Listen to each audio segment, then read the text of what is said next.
All right, welcome everyone to episode 14 of Regiment on the Run. Today we have a very special session, which means that it's a completely ordinary session in most respects. And today we are witnessing our wonderful party as they explore a large swath of landscape.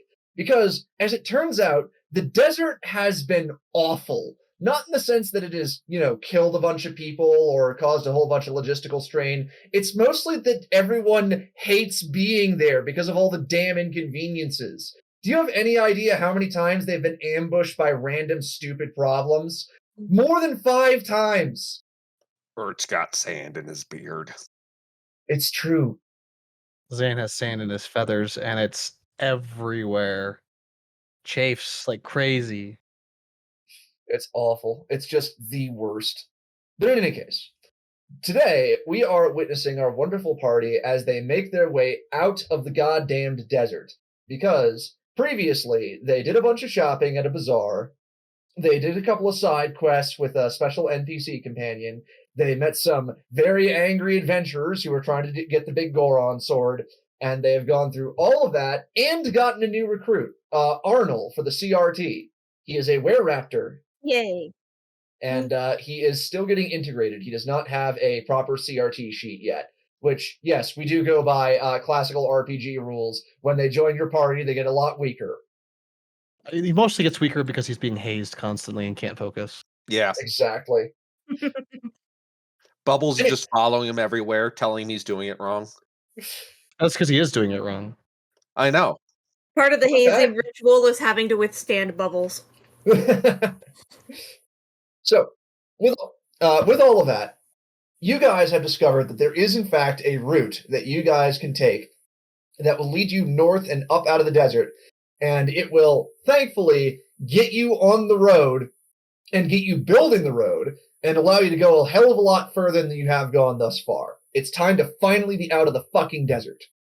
This is going to be a world map segment where you guys control the protagonist squad. You decide what hex that you want to travel to, and then I will tell you what challenges are necessary to get into the hex, and then what challenges are necessary to get out of the hex. All right. If we don't like the So- challenge, can we just decide we live there? No, unfortunately. We'll If you can't, establish. If we don't like how to get in, we can always ask what the next hex is, like the one next to it. Yeah. Have a choice of A or B. and so that's going to be the CRT. Okay, so this is going to be a map session where you guys are going to travel around on the world map, and then we're going to have something at the very end. It's a surprise, to exactly one person here. But anyway, point is, That would be to me. It's the surprises for me, apparently, because I don't know what it is. apparently.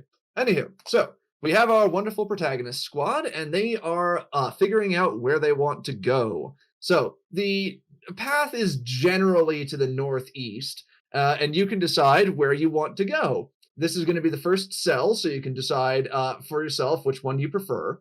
Where would you like to go? Would it be N14 or is it going to be O15? Oh. Well, can we see anything about him? Or do we have to choose one first? Yes, you can ask the CRT for their report, and the CRT will tell you what the general outline of the route is going to be. Hey, Up in N4. Go ahead. Pep! Pep. Pep! Pep. Okay, so Pep is going to do some scouting. Pep scouts ahead and tells you that on N14 there is an untracked path. It apparently is not a popular place for a lot of caravans to go, just because there isn't really a road there yet. However, to the east on O15, there is a bunch of guard checkpoints. Apparently, this is the way that a lot of trade routes go, and so there's a lot of paperwork that you got to fill out if you go that way. Zan hates paperwork. That's what Terry's here for. That's elf work. Terry, do you want to do paperwork, or do you want to go through cut trail through a forest or whatever it is? Well, Terry will think for a minute and go, I think I could do the paperwork. I could probably do it fairly quickly. Erd agrees. Corners take away the efficiency of the road. It's true. Straight line, baby. Just like nature intended. Just like nature intended. Nature loves straight lines. As long as I don't have to deal with paperwork, I'm fine. All right, and so the protagonist squad tries to enter into O15. The first saving throw that is necessary to get through this paperwork is an intelligence saving throw. Alrighty. Am I allowed to have assistance? Would someone what is- actually sit down and help with the paperwork? What is going to happen is we are going to choose one party member to take on this intelligence saving throw, and then we can optionally have one of the CRT help out, and then we can Okay. also optionally have one of the rank and file soldiers, such as Belladon Ezrin and Catechus Temple, help out. I'm actually thinking of sending Kethlin to help out Terry with the paperwork. Okay.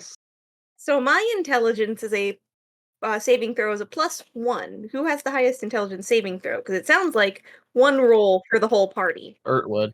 Yes. Ert would have the best intelligence throw. I think the check would be arbitrarily higher if it was Ert, though. That's fair. We'll take the +1 with advantage It- then.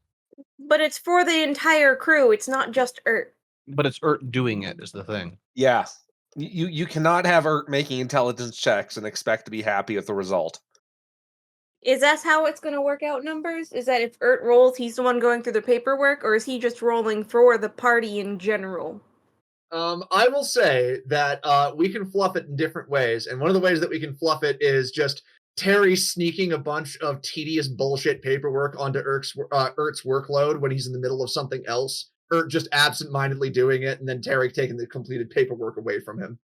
Ert actually assigned it to Bubbles. Oh no. No. Terry had the great idea to ask Ert to start looking at some of those magic items to start picking it apart for rune work. So he's filling out all these different pieces of paper as notes and whatnot, and Terry is slipping in the paperwork as he's taking his notes, and Ert's not even realizing that he's filling out the paperwork. That's some sleight of hand, Terry. Okay, better roll it. Or was that Would sleight of this- hand would and this- an intelligence? You know, Even I with- will allow this to be just a sleight of hand for Terry. Instead of intelligence saving throw, it's just going to be a sleight of hand for Terry. Alright, I might have to call in Kethlin to help. Let's see. DC is 14, and you just got it on the nose. Roll again. Uh-oh. Zan's actually great at sleight of hand, but Yes! hey, Okay. Zan's version of sleight of hand is just flying overhead and dropping it on someone. hey, it worked. It worked on the Were-Raptor. That Good it did. Literally got the coins straight down his shirt. In any case, you are now in this wonderful guard checkpoint, and now, in order to get out of it, you need to roll a secondary roll, which is going to be persuasion. I wonder who's going to do that. Oh, Zan will step up. No, just kidding. I don't know. Maybe Zan could roll intimidate instead.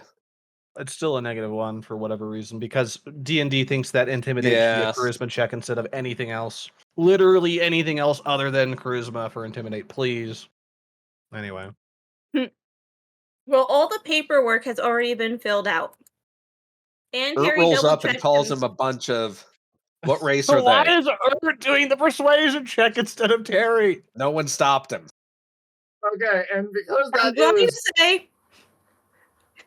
to say that Terry's going to interject here, even with that roll, to at least give us an advantage. Ert has walked up to the guard post and demanded to know what race they are.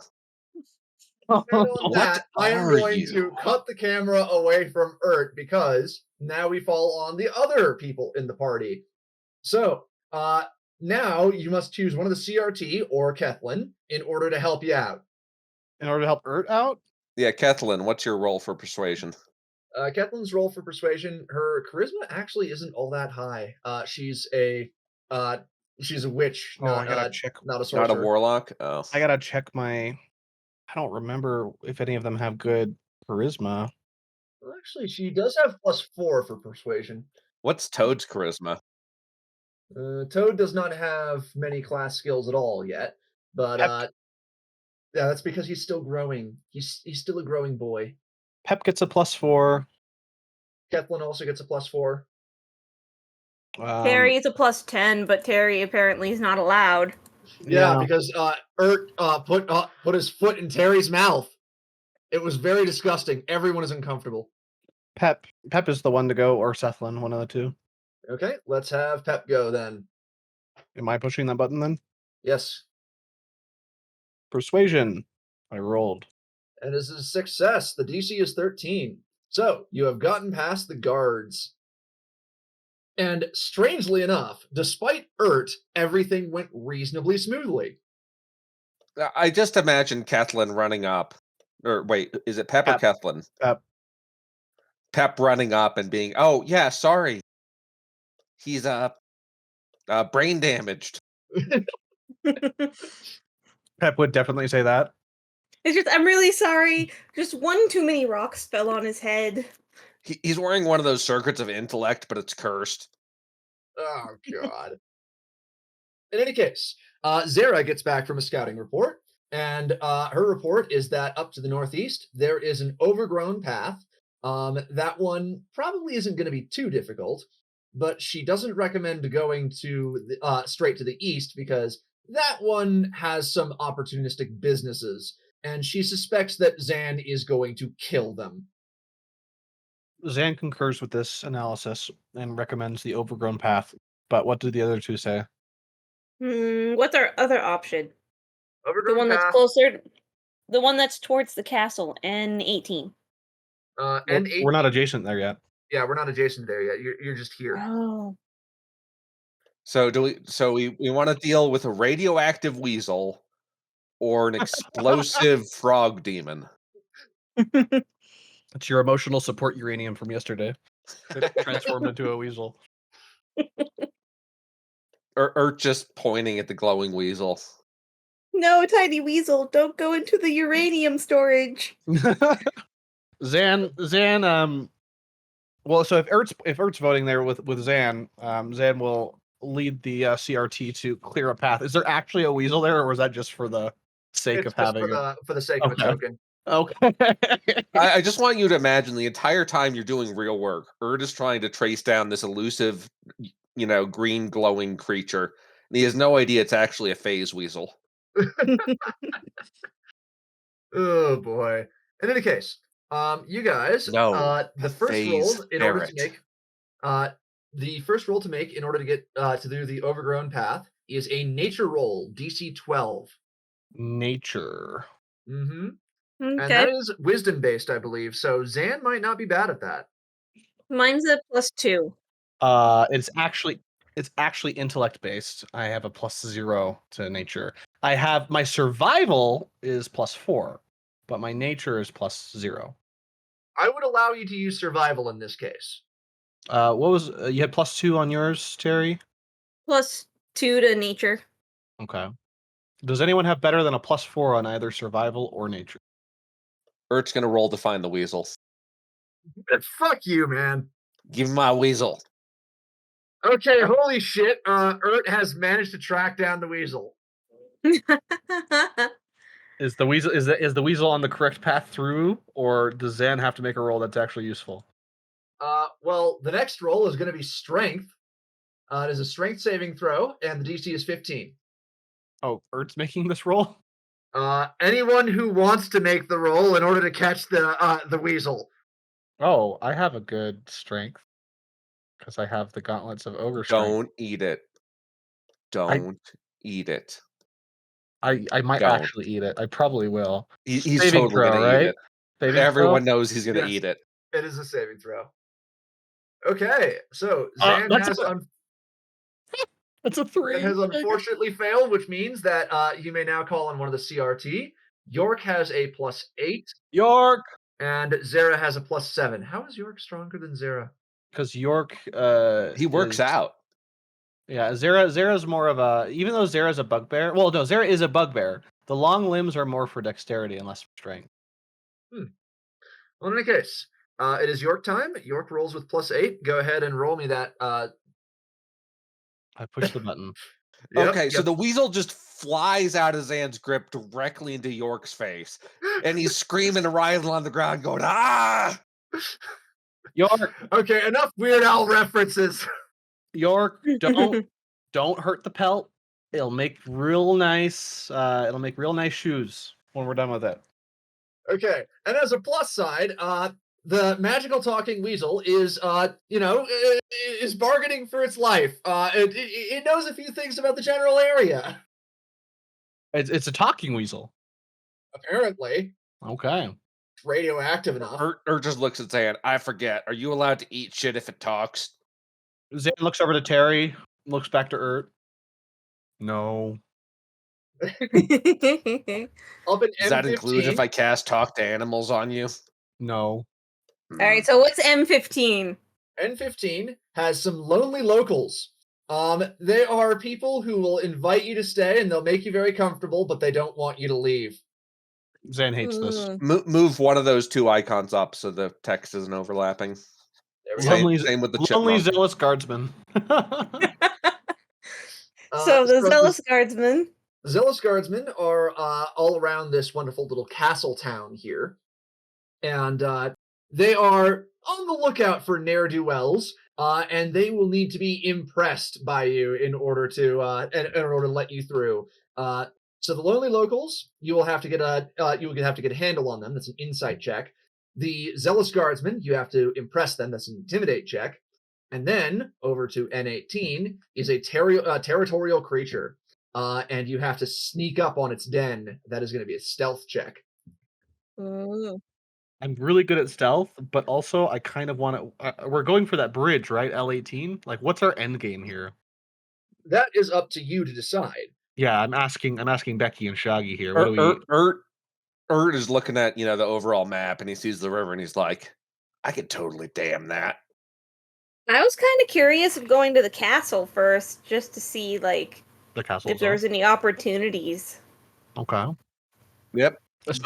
So we could head up to the Zealous Guardsmen section. I just imagine you get the report back and you say, Bubbles, we have an assignment for you. Have Check out the fun. castle. Check out the castle. No, we send her with the lonely locals. Oh. No, While the entire rest of the army goes for the guards. Yeah, Bubbles went out with the CRT scout force and didn't come back because they needed her. But why do I imagine, just because of the way Bubbles is, the lonely locals are desperate, but they're not that desperate. They would send her back with a gift basket. We'll hear all about it, I'm sure, when she comes back. Oh boy. So we've ditched Bubbles. Now, which way are we going? Do we Uh, want to fight a critter or look at these guardsmen? I think if we go with the guardsmen, we can then Terry can try and charisma his way through the guards so that we can get a report on both the bridge and the castle. Zan is down with this as long as Zan doesn't have to roll a charisma check. Urt assures everyone that he knows how guardsmen work. No, you Greeting don't. guardsmen, I am from the Empire. Terry immediately pushes Urt aside. Just trips him neatly, and then Zan collects him and pulls him away. Okay, so what did the guardsmen say in response? Okay, what the guardsmen say is roll intimidate. The DC is going to be 15. Okay. The fourth wall breaking. Roll intimidate, you dwarf. Except Terry, actually. So. Well, dang, Terry. College of Whispers is no joke. Okay, I like to imagine Terry walks up and, he makes with all the intimidation stuff and they're like, ha, you got nothing. And then Terry gestures at the army. I mean, it wouldn't be entirely out of character for anyone involved. You would what army? That army. Terry walking up with subtle gestures to behind him with the giant army going, no, we don't mean any harm, I promise. We're just passing through. No, the four of you have us shaking in our boots. The transformed were-raptor, the toad still puppeting the remainder of the corpse of the black dragon. I don't know. No. That thing would have been butchered by Okay, now. okay. Yeah, fair. Yeah. Our chefs have had a field day. Instead, Toad is puppeting a half-dead kobold he found. No, Toad is not piloting any dead body. Terry has already told him that he's not allowed to do that No, anymore. it's not hygienic. It's not OSHA approved. Oh my god. He was creating a hazardous workplace environment, with all the decaying flesh. Teaching. We've taught him about OSHA safety, and now Terry's teaching him about food safety. Biohazard material.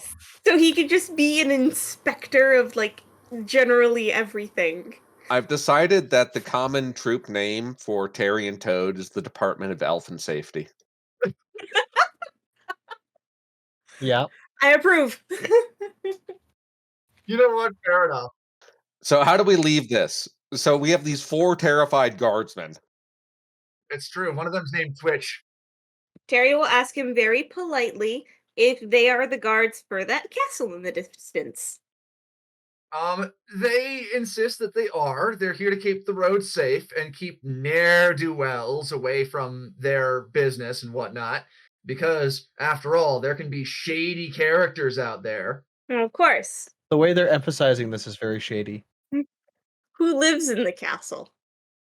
Well, it's an entire, civilization that's holed up in there. It's not just Wow. one person who's just definitely, starved for attention and thus, made an entire guard regiment just to keep him happy. No, it's definitely a full thriving society in there. Trust them. Erd is just listening to this and he goes, "See, this is why vampires shouldn't be allowed to turn kids. You have a 7,000-year-old 2-year-old. It's weird." Ugh. Terry's going to ask politely, just just who this person is.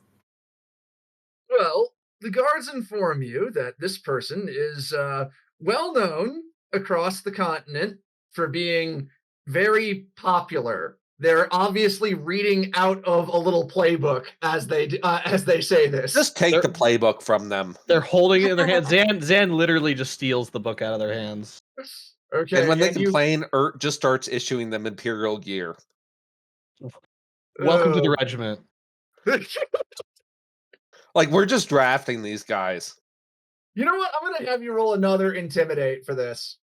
Terry, if you allow this to happen, this will have happened. So what is this what is happening? We're adding 4 generic soldiers. I stole the pamphlet from one of the soldiers, and Ert gave them Imperial gear and said, "Get with the group. You're coming with us." Oh. I mean, they're obviously too weak-willed to make their own decisions, like all humans. Does this mean that we're going to stop by the castle and maybe make an ally? Depends what the pamphlet says, but it sounds like I don't think we want them to be our ally based on what this pamphlet says. Well, let's read the pamphlet first. Okay, so you read through the pamphlet, and you see that it is a set of instructions for the guards, and that set of instructions is very obviously, trying to get them to act big and tough, and also, watch out for threats. It is quite clear that whoever wrote it has no idea how to actually watch for threats and how to actually impress people. Does it emphasize, protecting the brand? Terry just has to ask these guards, just who is this person that hired them? Does he say person or does he say idiot? Person. Okay. Harry has charisma. We do not. It's true. But anyway, as for the actual person, it's definitely a person who the DM totally figured this out ahead of time. I see. Oh boy. But Okay. yes. We recruit the guards, and then Zan looks over to Terry and says, "I think the castle's probably a waste of time at this point." Then we might as well just let the guards stay with the castle. I already gave him gear. Guards, do you want to stay at the castle or you want to come with us? The guards say that they do have like a contract that they don't really want to violate. Do they have a family? What, the guards? Yeah, they have families. Like here in the castle? Well, yeah, it's one of the perks of the job. Okay, losers. Let's roll. Yeah, whatever. Give us back the gear. Here's your pamphlet. Yeah, give us back the gear. God. Okay. They reluctantly give back the gear, commenting that for all that you guys are pushy and weird, that you did actually seem to have some decent stuff. Yeah, you should have seen what I would have done to that castle. You guys have families. We don't want to mess with your families, okay? Have fun with your Yeah. families, guys. Terry is rolling his eyes at you two. Urt just looks at them and is like, you just saved that castle from being thrown into the ocean. Because that would have been sick. Zan's an orphan, so he just scoffs at the idea of blood relations. Urt's parents are insane and dangerous people who should not be mentioned. Meanwhile, Terry's sitting there just like, I have a wonderful relationship with my parents. That's because you're an elf. Just dang elves. My father exiled me onto this mission because my beard was not full enough. That's because you keep shaving it off or doing stupid Sure, things. it was the beard. Yes. No, Zan. It was the beard. Definitely the beard, and totally not the rest of the dwarven society trying to get rid of him. Believe me, Urt they're is the well exa- adjusted by dwarven Yeah, standards. Zan has encountered other Empire dwarfs and leans over to Terry and is like, actually, Urt's probably the sanest Empire dwarf I've ever met. I'm just imagining an Empire dwarf walking by Zan in this little cutaway scene, and he just has a crystal shoved into his forehead. It's really rammed in there. His eyes are pointing in two different directions. Yep. That's it. And Zan, and we cut back to this scene, is like, yeah, no, I believe him. Meanwhile, Terry has met some fairly level-headed ones himself, probably because they were a little higher up in the bureaucracy. Maybe it's just his family then. We'll see. Yeah. So, what do we do to get out of this hex now? L18. God. It is going to be a charisma saving throw in order to get out of there without further molestation. Against Alright, who? so mine's a +4. I thought we kicked There is still paperwork that you need to sign. You need to convince people that you're not a threat. Urt. Urt's just like, we are a threat. Fuck you. So charisma saving throw, mine's a +4. How about you guys? Charisma saving throw is a -1, my friend. Just roll, Terry. 24. Is that a nat 20? No, it is not. No, it's not covered you in get a green. I +1. rolled a 19. Yeah, but +4, +1. What's the +1, I wonder? Okay. Now, here is the out of character leveling with you guys. So, I do not have the actual properties of the castle, complete yet, but I I do thought we were skipping the castle. Well, that's the thing, that you guys have to decide what the next hex you're going to is before this, next encounter that I'm going to throw at you. Let's say I'll that say the bridge. I assume that the next hex is just the bridge. We said L18, the bridge.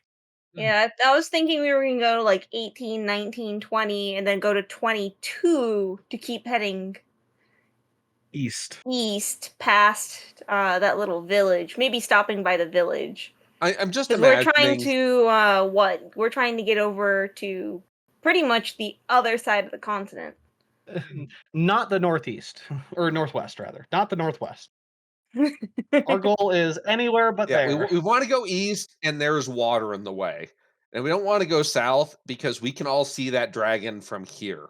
I mean, Zan kind of wants to go kill another dragon. Hey, we don't know if the dragon's actually good or bad. It's been proven that most of the dragons here are not evil. It's easy because Bubbles wants to go say hi to the dragon, and everyone's just like, no, because you want to. Specifically because the entire party just looks at the castle and goes, let's not go to that castle. Tis a silly place. It's a silly place, yeah. Let's not go to Camelot. Oh boy. Like, we can hear the choreographed dancing happening in there. The clapping in the dungeon. They're singing. It's like, dude, they're singing. Why would we go there? Zan hates music. Well, that explains so much of why he interacts with Terry the way he does. It really does. It hurts his ears. Okay, So we're gonna head for L18. Do we get out of the hex or not? We get out of the hex, and then we are going to do a little bit of accounting. I just need to adjust your runic energy levels because you guys do spend 10 runic energy per tile, and you've just moved 1, 2, 3, 4 tiles. And we Oh, haven't really killed tried. anything, despite our. No, wait, we killed a ferret. The weasel. Phase ferret. Base fair. But anyway, It's just a weasel that someone cast fairy fire on. I mean, literally, yes, and you killed someone's pet. And made shoes out of its pelt and ate it. Wow. Why are you all like this? Oh my god. No. Be efficient. Don't waste materials. It's how you survive. Also, how you gain enemies. Jeez. You only have enemies if you let them live, says Zan, covered in blood. Do you need us to give you 10 minutes to add a piss druid to this encounter? You know. So, you guys get up to the river crossing at the bridge where it actually seems like there is a settled place where you can cross. And with that, I'm going to flip you back over to the protagonist camp and boop you over towards the center as you are just getting set up after like multiple days of force marching. Y'all are fucking tired. Zan feels great. And Terry has to figure out how we're going to get more runic energy. Yeah, that's So what is the crystal at right now? the crystal is currently at 29 out of 70 runic energy. Or it's just like, guys, this is a problem. We need to kill some shit. I'm down. Terry just, well, if we can feed enough to Wasty to split again, that'll give us a little bit. And Ert has his own personal new project, which Oh is boy. Tina. Yes, it's Tina? true. You do have Tina. Tina. Remember, Oh, yes. He got a shard of one of the other Empire crystals, and this one he's trying to grow it into a new one. We are also not killing any of our men or taking anything from our men. I think, yeah, Do we have any living creatures in all those bags of holding? you can't be alive in a bag of holding. Ert looks very thoughtful at this. You think you regret that comment. Oh, no. why are you like this? That's a trick question. So has the CRT reported anything in the vicinity that could be harvested for large amounts of energy? Well, unless you wanted to lay siege onto a castle, not really. There are some things that are visible in the river, but it seems like they're sapient enough to want to lodge a complaint if you go on a murder spree. Terry is going to use his clipboard to contact Vessel Patrol, since he's got a connection in there now. Okay. See if they know of, like, telling them it's like where he is currently, and they're trying to find a way to collect soul energy without killing sentient creatures. Do they happen to know of a nearby place? You should just phrase that as, you got any quests for us? Yes, essentially. Oh boy. But He just says we need more soul energy for the crystal for the army. Is there anywhere we can gather non-sentient souls? Or if there are sentient souls that you don't particularly want to be around anymore. Yes. Like, I feel like Terry wouldn't word it like that. I feel like Ert would word it like that. We need non-sentient souls or any bounties. okay. Terry's okay with killing for some bounties. Unlike many other Becky characters, Terry's morals have not decayed. improved over the course of this trip. So what do we got? So, when you contact the patrol and when you get word back from them, you find that there is something of a disturbance because just recently they got reports of a band of adventurers who apparently have some sort of grievance with some unspecified party. And that band of adventurers has apparently taken actions into their own hands and left to get even with someone or other. And the patrol is currently trying to deal with that. If you can provide any information to them, they'd be happy to have it, and they might even try and reimburse you for your troubles. Would that Ooh. be the adventurer party that got screwed over by Terry's uncle? Does Zan mention this outright? Yes. Terry, you remember what you saw of them, and you are able to pass things along to the patrol. Would you like to? Why do I have a green hat? It's your ferret skin hat. Oh. Can I get my shades too, please? You know what? Yeah, just a mo. Yeah, we need to permanently have the shades on this map. Yeah, I need the shades forever. Oh my god. Terry, well, he won't mention that it was his uncle, but he will mention he thinks he remembers seeing those people. And Terry himself was sent on a bit of a reverse fetch quest, which seemed to have inconvenienced this party. And the response that you get from the patrol is one of outright alarm. They seem to think that these people, who they're trying to keep an eye on, they might be a danger to you. I mean, I like to think the response Terry got was, "Lol, you're fucked." I thought Alexander dealt with them though. Alexander did deal with them, and they were sternly warned. And apparently, they're holding you responsible for that warning as well, They got the sternest finger wagging. right? I It was mean, just so They devastating. were told in no uncertain terms that they had misbehaved. It was just so devastating. You guys have no idea. Terry just like, oh, great. Well, at least we won't have to search for them. Or just like, this is why we say to kill them. I could always fly 200 feet above them and just shoot them with arrows without them being able to do anything back. What if you can jump 201 feet? It's dependent on you actually being able to spot them before they arrive. Mm. Because there is a question over whether you will be able to do that. Because one of them is a very accomplished rogue.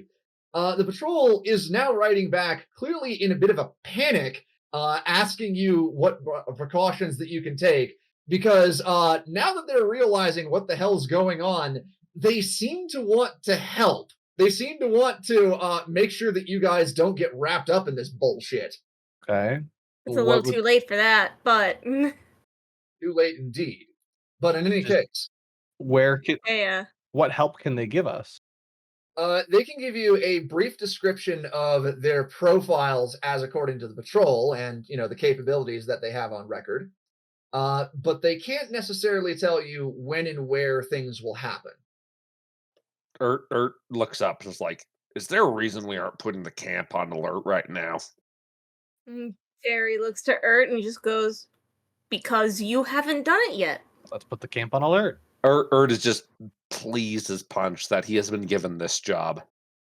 A bellowing voice that, causes physical pain in all who hear it announces that everyone is to get to battle stations because a barbarian? Barbarian is going to fuck you up.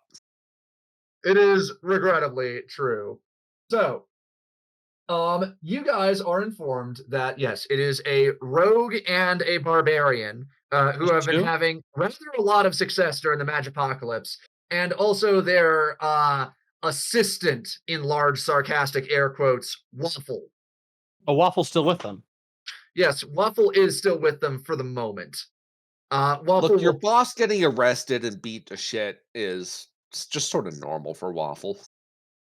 I feel like we can win Waffle over fairly easily. So Yeah. Yeah, Agreed. offer him some waffles. Ert doesn't know what a waffle is. First of all, Ert, that is incredibly racist. of course he doesn't. Ert thinks it's a small animal because he's a troll.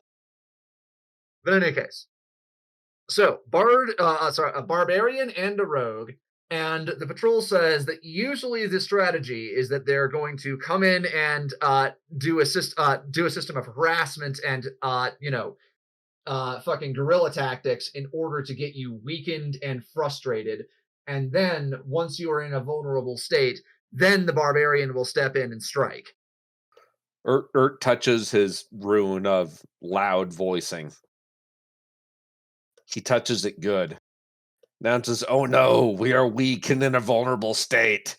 Urt, roll me a deception. Okay. Deception. To be fair, the barbarian isn't very smart, so maybe you don't need a very high roll. Urt rolled a Wow. 19. Wow, does the barbarian just come out of nowhere? Please tell me he just shows up. Okay, you think you hear something beyond the bounds of the base that is just like, I'm gonna get, and then someone like clapping a hand over someone else's face. Zan immediately immediately calls the CRT over and tells Terry and Urt to follow and get lung thunk, and we're just going directly to those voices. Just Terry, grouping us all together like this for one large, massive assault, as I assume this is going to be, will not be the best idea. They're just two of them, and one can sneak away very quickly. Yes, but we just have to kill the barbarian and we're fine. Have you ever dealt with a rogue? We've dealt with both of these individuals before, yes. We've never dealt with them in combat. The elf has a point. We just blend into barbarian group and rogue group. I mean, neither of those individuals have AoE attacks. They both are single target attacks, right? So they could both take down one or two people and then get absolutely gangbanged by the rest. If it was a wizard, sure, I'd be a little worried. If it was anyone that had big AoE, sure. But rogues don't have AoE, barbarians don't have AoE. They're not hitting large numbers of dudes at the same time, so the more the merrier. But a giant troll can probably hit more than one person. That's why we bring Lung Thunk. He can challenge him to an arm wrestling contest. Or you can just beat him over the head with his battering ham. Are we really going to bring Lung Thunk into this when he's in the middle of carrying the giant crystal? He needs to be in the middle of it in order to get the soul energy from these two. Urt's eyes just light up. Yes. He looks at his small crystal. Yes. Terry still doesn't believe this is a good idea. I don't understand. Like, Zach does not understand why. Like, as a player, I'm not understanding why it's a bad idea to send multiple people after a barbarian and a rogue. For me, it feels like an all eggs in one basket thing. We may be running off into one direction, but they could be running off in another direction at the same time. Following their voice to that one spot is going to be like, what, 1, maybe 2 rounds? They can run 3 times their base speed in an opposite direction within that time. So by the time we get there, they won't be there. They can't stealth while doing it, and our camp's already on high alert. And we're not taking the whole camp. We're taking the CRT and Lunk Thunk and us. And so we still have 80 soldiers that are on high alert. And the commander, not the NPCs, Lortek and Sethlin and Atticus Temple. Okay, so who are we putting in charge while we all charge off after this obvious trap? Sethlin can be in charge. It's not an obvious trap because we rolled high on the deception. How is it a trap?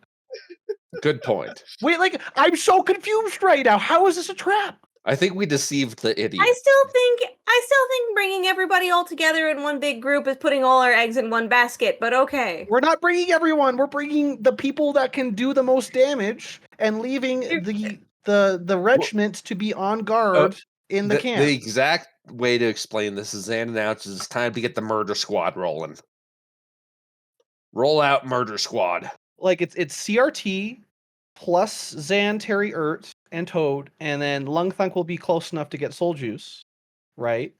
And then we still have Sethlin and Lortek and the other Caduceus and Bubbles and Snowblind and Belladon and Boingo and Did you just call him Caduceus? Catechus. Same thing. I mean, he's got a point. Caduceus, Medusas, Medusas, lesser known gorgons, brother. centaurs. Anyway, and 80 soldiers that ride ostriches into combat. It could have been 84, but you guys ruined it. Like, I feel like we have enough to at least hold in position if they try to flank us or anything. And Zan and a lot of the CRT are really freaking fast. So here's the question. If we're all going to roll out and head towards the voice with our gang squad, does one of us stay back or do we just leave it to the soldiers? Like is Terry dragging her feet in? I mean, Terry seems to want to. Terry can stay back. Terry, do you like say I'm in charge of the camp? I'm not saying that I'm not going along. I'm just saying I feel like it's putting all of our eggs in one basket for all of our best fighters to go in one direction together. So, but we know where those two are. We know that's the barbarian and the rogue.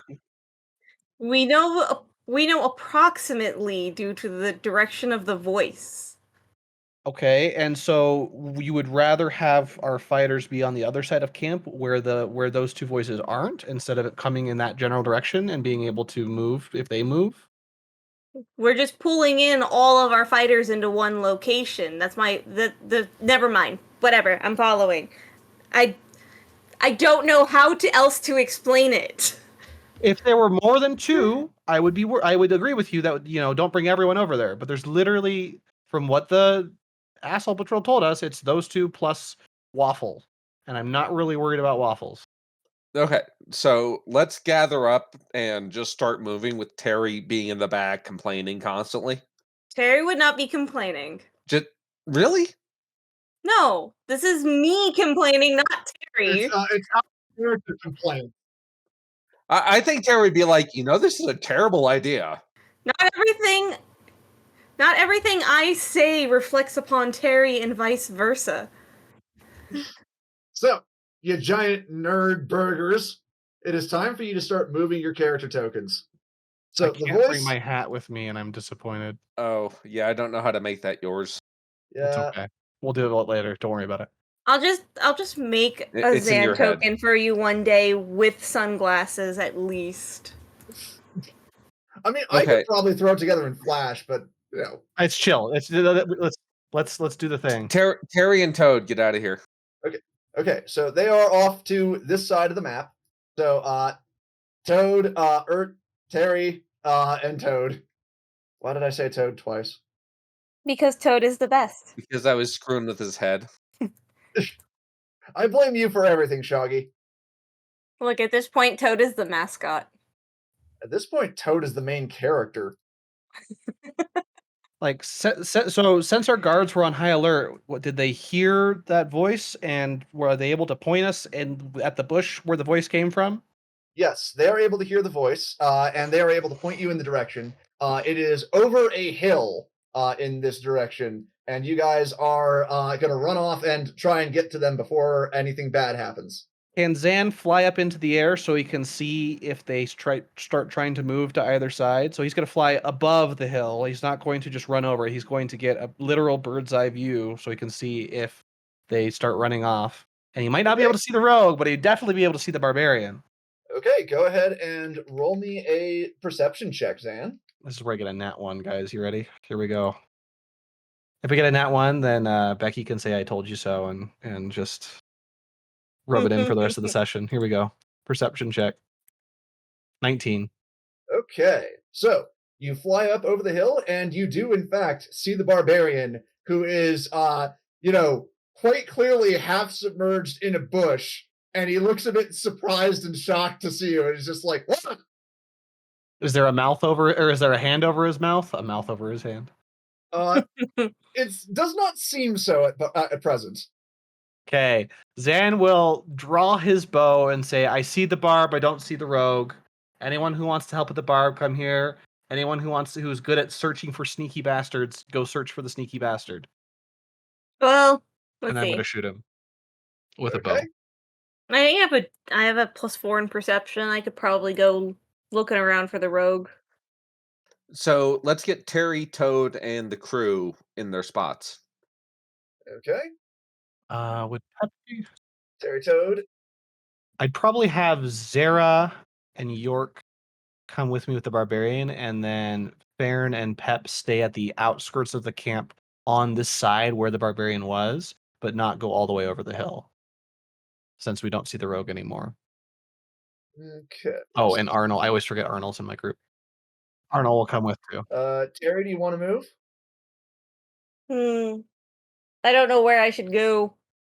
I just sort of follow just out of the door towards us, going, you're putting all your eggs in one basket.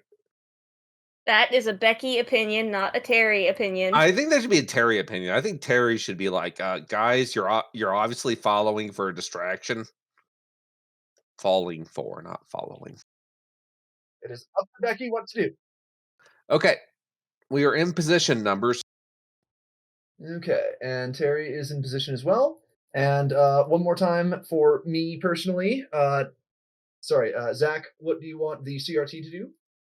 I would have York and Zara come with for the barbarian. And Okay. since we don't see the rogue anymore, we heard the rogue at first, and we don't see him anymore. I would have Pep, Farron, and Arnold stay back on this general side of camp, but not go over the hill. Like stay with the camp and watch for the rogue. Okay. Then in that case, Zan, Zara, and York, and of course Ert, you guys are charging at the barbarian's position, right? I'm shooting the barbarian right now with my 200-foot range longbow. Okay. Then, Yeah. So let's are have a roll. Zara and York charging or not? That's the question. Zara also has a great bow actually, and she would be shooting. And York does have a ranged option as well, I believe. Okay, so we're deciding not to leave the map. Yeah. Okay, so York, Zan, and Zara are all going to shoot, and Ert, are you going to stay with Canny and shoot as well? Ert's not doing shit. Why not? He's making sure that Tina's ready. Oh, That's a lot of soul. Yeah, that's fair. That's fair. Come on, Tina. You got this. All right. So, Zach, go ahead and roll me that attack roll. Okay, I can roll for these guys. Okay, I have to pull up all these sheets. I need 3 sheets open. Give me a second.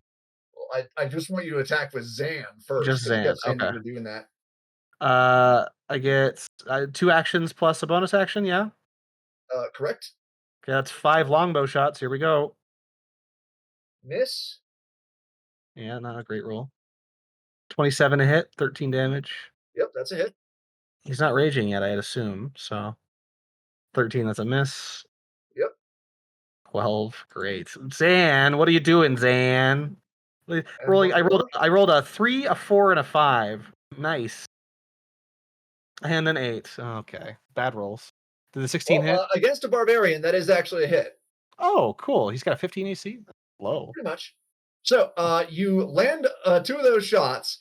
He does not seem to be injured or hurt or in pain from them at all. Barbarians are kind of bullshit like that. So wait, it looks like it did 0 damage, or it looks like the damage that it dealt wasn't. Okay. It looks like it wasn't enough to even shake him. He's just like kind of like ignoring it. Okay. What's the roll for Canny, by the way? I'm trying to find it so I know it. It was just plus Ert's attack modifier. Okay, it's just my attack modifier. Yeah, Okay. your spell attack modifier was Canny's. So proficiency bonus plus intelligence modifier. That just means I can roll attack on my Ert. Yeah, exactly. Yep. We just did fire bolts. Is what Canny's attack was Ert fire bolts. Eldritch Cannon. Yep, ranged spell attack. So, I believe you should have a spell attack roll, but I'm not sure if that's on your sheet. There we go. I have cast spell. There it is. Fair enough, honestly. 16 attack for 10 damage. Canny shoots him too. Okay, so Ert's like, holy shit, I still have you? and he's like, yes. And this one doesn't just say kill. Anywho, so that is a hit. Would Ert like to attack again? Okay. I mean, myself? You have 2 actions. No, Ert's screwing with the crystal. Candy can do whatever. Okay. So, Candy can roll continue. another attack then. Oh, Candy gets another attack? Why? Yeah, because I'm having all you attack. Okay, there you go. A 19 and a 3. So hit for 3. Okay. So, with all that done, I'm going to have York and Zera use their attacks. Just a moment. They're like level 4 or something stupid, so they're going to be doing negligible damage. Why That's did a I do the melee glaive? attack. Never mind. Never mind. Well, if only we switched those damage numbers. Oh well. Okay. And then That's York. some minimum rolls there. Minimum roll. Minimum York does roll. actually pretty well. But however, you guys are starting to notice there's something wrong here. The barbarian has taken all these hits, but he doesn't seem to be advancing, and he doesn't seem to be in any significant amount of pain. He reacts when he's struck, but he's not charging towards you screaming like a berserker. He mostly just seems to be yelling challenges and laughing at you. Does he have? It sounds like a bait. Sounds like they just fell for an illusion. We're still in the camp. Well, here's the thing. Zan may go ahead and roll me a perception check. Are the arrows still stuck in this guy's body? Yes. Okay. Perception check. Okay. And I have to 17. roll against this with disadvantage. Right. And unfortunately, these guys are way overpowered, and even with disadvantage, they rolled really fucking high. Seriously, I rolled an 18 and a 20 with, and that's the disadvantage. For both of them? Ert's gonna So Arcana to see if he senses magic. each one should have their own stealth roll, yeah? So they both rolled 18s and 20s? And Hold on, I gotta do a separate thing, and just for just a moment. what did you say that barb's level was, Zach? They're both 18. Holy fuck. Yeah. Okay, so here's the thing. You guys are in the dark about what the hell is going on. Something is clearly wrong with the barbarian. He's not charging you. This smells like a distraction, but you have no idea how. Something is fucky here. Yeah, just a little. I mean, Ert's gonna remind literally everyone present that they have lanterns of dispel invisibility. Okay. Ert, do you want to employ those lanterns yourself? No, I want 80 fucking soldiers to roll perception. yeah, like we have a whole. We're all on guard. We didn't leave the camp. Okay, then in that case, 80 fucking soldiers whip out their lanterns, and something does, in fact, come to light, assuming that he fails a stealth check. Which he did. So, right behind Lungthunk, an absolutely massive form becomes visible. Like he walked up, or he turned from invisible to visible. He turned from invisible to visible. Wonderful.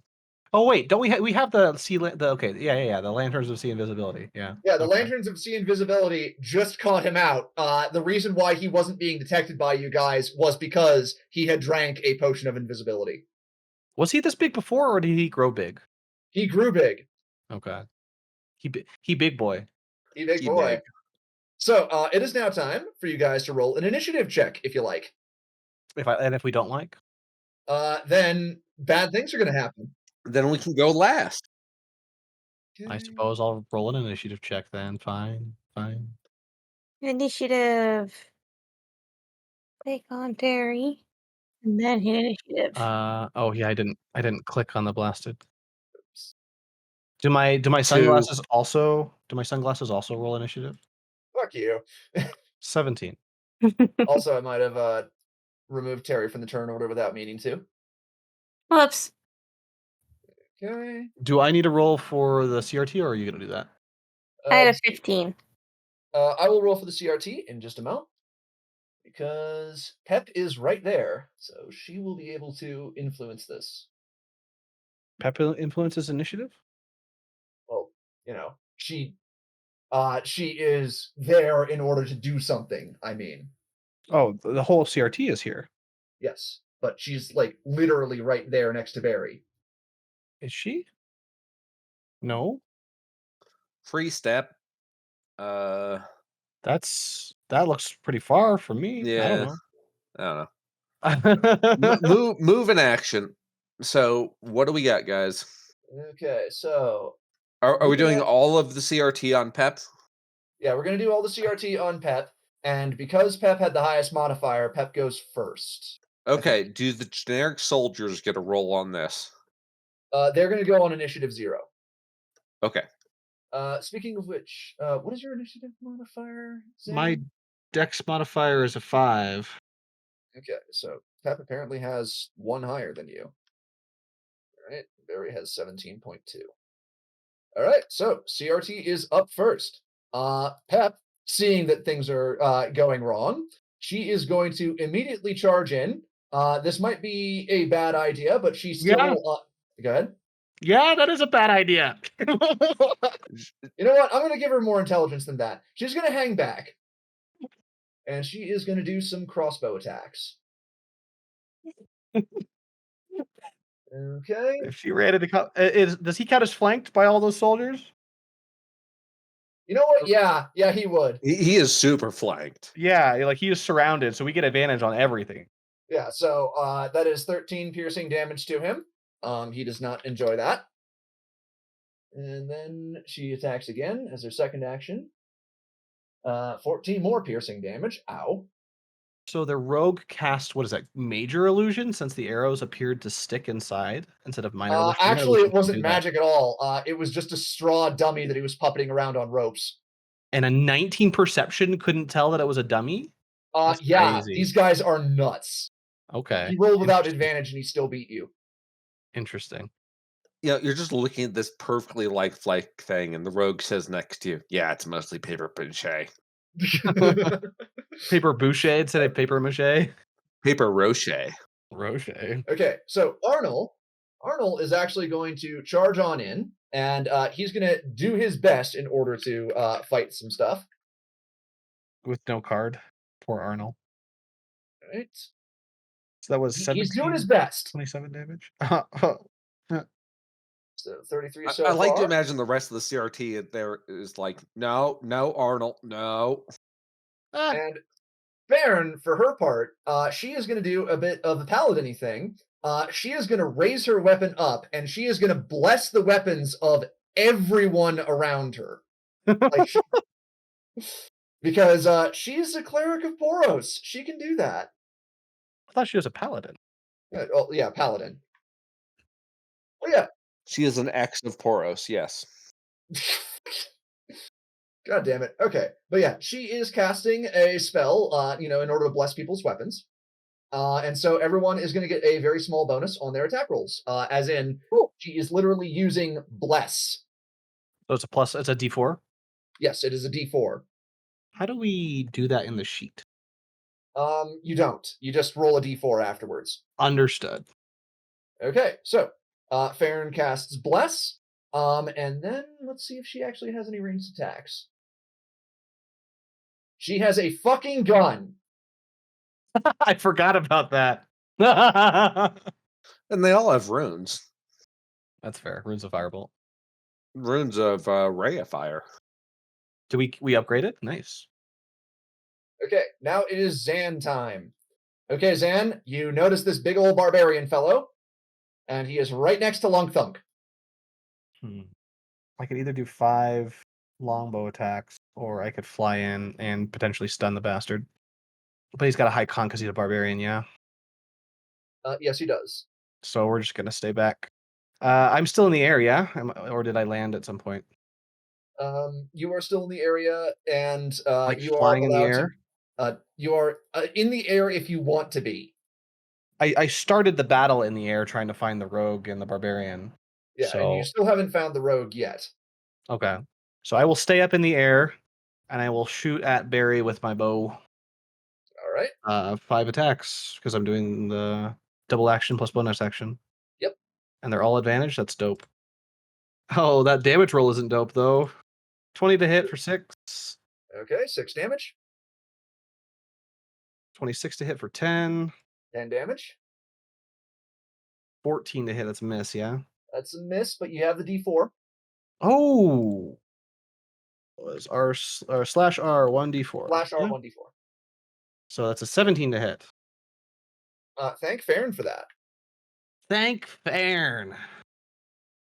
Okay. All right. Zan waves over to Farron with his talon, his taloned foot. Okay, 13. And then that was 4, right? So one more. The bonus action. 24 for 8. That is a lot of attacks. I'm a monk with level 5 extra attack, and we get 2 actions. Monks love extra actions. That's crazy. They do. Okay, and so that is it for Zan. It is time for Barry to go. How does he look? Is he looking hurt? He's looking annoyed. He does not look hurt. He just looks annoyed. And here's the thing that you will learn. Barbarians are bullshit. And here is what he is going to do. He is going to grab Lungthunk. And pick him up. You will see. He is going to go ahead and make an athletics check. Turn on the levitation. Push the button, Okay, 22. And let me see if hold on. Yeah, Katie herself has a sheet on here, but I didn't actually put down the sheet for Lungthunk because I'd never plan ahead, apparently. Oh, really? We don't have one after the event where I played him? Yeah, I thought we did have one. Well, I didn't save it, is the thing. Ah. Rough. Okay. And for some reason, it's not coming up. Meanwhile, Terry's sitting in the back like, I told you so, I told you so, I told you so, I told you so, I told you so.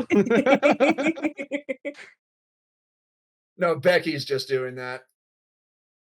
I haven't said a word, thank you. Yeah. There's a whole monologue that was muted that we didn't hear. Okay. No matter how right I might be, I didn't say a word. Thank you very much. To be fair, we're not out of position. We're exactly where the barbarian is. Okay. Yeah. And so Barry has succeeded to grapple against Lungthunk, and then Barry is going to spin in a circle while holding Lungthunk, doing a cleaving attack. Oh. Okay. Is he holding Lungthunk or is he holding Katie? He's holding Lungthunk because he doesn't want to touch the crystal. That's probably a good idea. Okay, and here come his attacks. Those soldiers are so dead. Not necessarily. 17, He's actually 16? rolling pretty terrible. I don't know what their DCs are. Or their hold on. ACs. I gotta pull up the Squadron Soldier. Squadron Soldier AC is 16. So he missed 1? He's got a And one on the dot. Oh, come on. And on the dot again. And again. You know what? I'm just gonna say that soldier just, just fucking dodges. If he gets 3 on the dots, that's just a miss, right? Right? Yeah. Yeah. Okay, and let's see. There's 1, 2, 3, 4, 5 soldiers plus Arnold in range. So that was What's Arnold's AC? just a moment. Arnold is gonna have an AC of 18.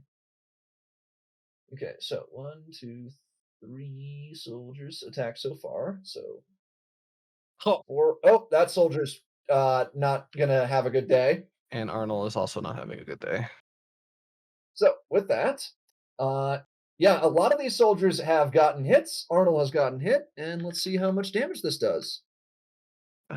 Lungthunk's a lightweight. Sure, he is. So Lungthunk deals 6d6 plus 7. That's the strength modifier for this guy. He has got a +7 strength at the moment. He rolled so high on that attack roll. He got 3 6s out of 6 6s. That's crazy. Well, we Holy were wondering cow. how this guy got to level 18. Well, by He's rolling really obviously high. lucky. Rolling high on his attack rolls or on his damage dives.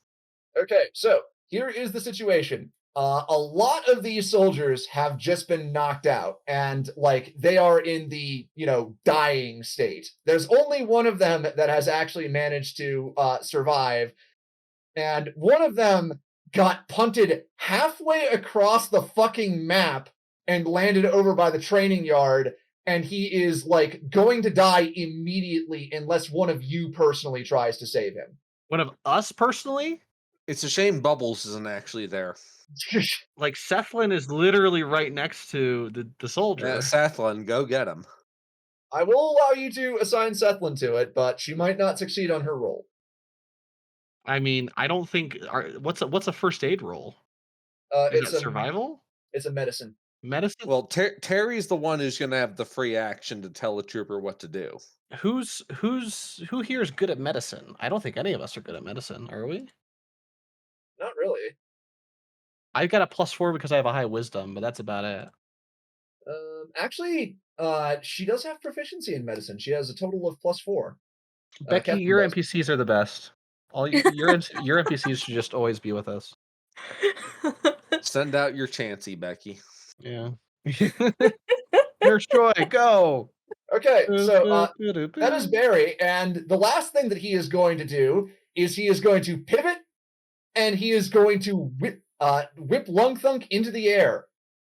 Last thing Barry is going to do is he is going to whip Lung Thunk way into the air. This is actually a rock throwing attack that is on his sheet. And Lung Thunk sails off, screaming, "Whoa!" You know, the cutoff worked for that. Does Katie's levitate?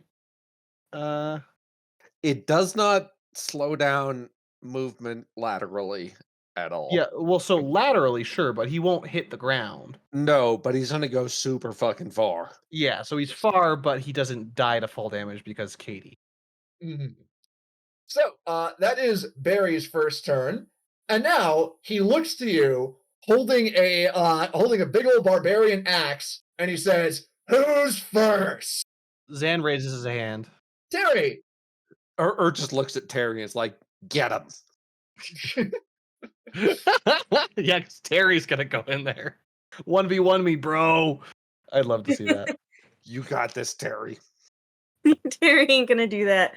Got anything to make him roll a wisdom check? or a charisma check? Or an intelligence check? Oh, I want my spell list. Let's see. I mean, they decided to try and have fun with us. I could try the deck of illusions, but I might pull a fucking goblin instead of a dragon, so that might not be good. I mean, hey, goblins can be vicious bastards. They can, but one little goblin is not gonna scare Barry. What if it's a level 20 goblin? You never underestimate a goblin. I could try levitate on him. Yep. We have that on a rune, don't we? It's my loot, my fancy loot. Ah. The loot of levitation. I could make him rise up to 20 feet and remain suspended there for the duration. Ooh, do it. Do it. The spell can Do levitate it. a target that weighs up to 500 pounds. An unwilling creature needs to succeed a Constitution saving throw. Oh, con save. That's unfortunate. Ooh, still worth a yeah, chance. con save. It's still worth a shot, maybe? I'm willing to give it a shot. That's your best idea. Hit him with it. I mean, you got 2 actions. All right. Give it a shot. Okay. So what's the DC? Oh, you're right. It didn't have the DC. It's charisma plus proficiency, I think. It should be listed on his spell list, like right at Let the me top. try again. DC What? 0. Instant succeed. Terry, Why is it not telling me? Hold on.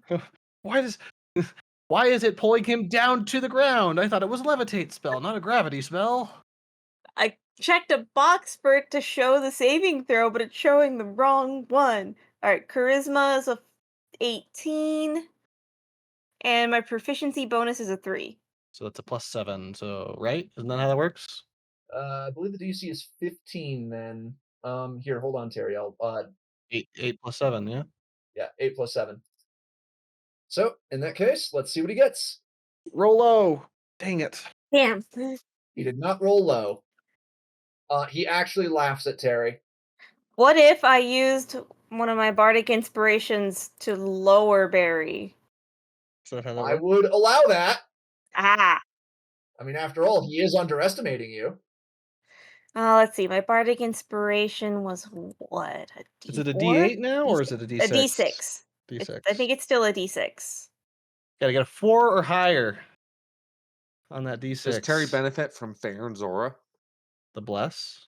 Not Yes. for spellcasting. I got a purposes. 4. Okay. 4! Okay, which means that actually bumped him down beneath the threshold, which means that he is now levitating. And now every soldier in the camp just shoots him with the fireball as he hovers midair. I mean, the soldier turn is upcoming. Yeah. Okay, so Terry, you have one action remaining. Do you Hmm. have fairy fire or something like it? Possibly? I think I do. Don't we already get advantage against him? Or is that for the fighting the rogue? The advantage was for flanking him. Now he's up in the air. I can throw Sacred Flame on him? It does just a 1d8 damage. Or you could just viciously mock him. Yeah, just use a rune of scorching ray at that point. I'm gonna use Vicious Mockery because I can. It's fun. Okay. You are not going to like the outcome of this. All right.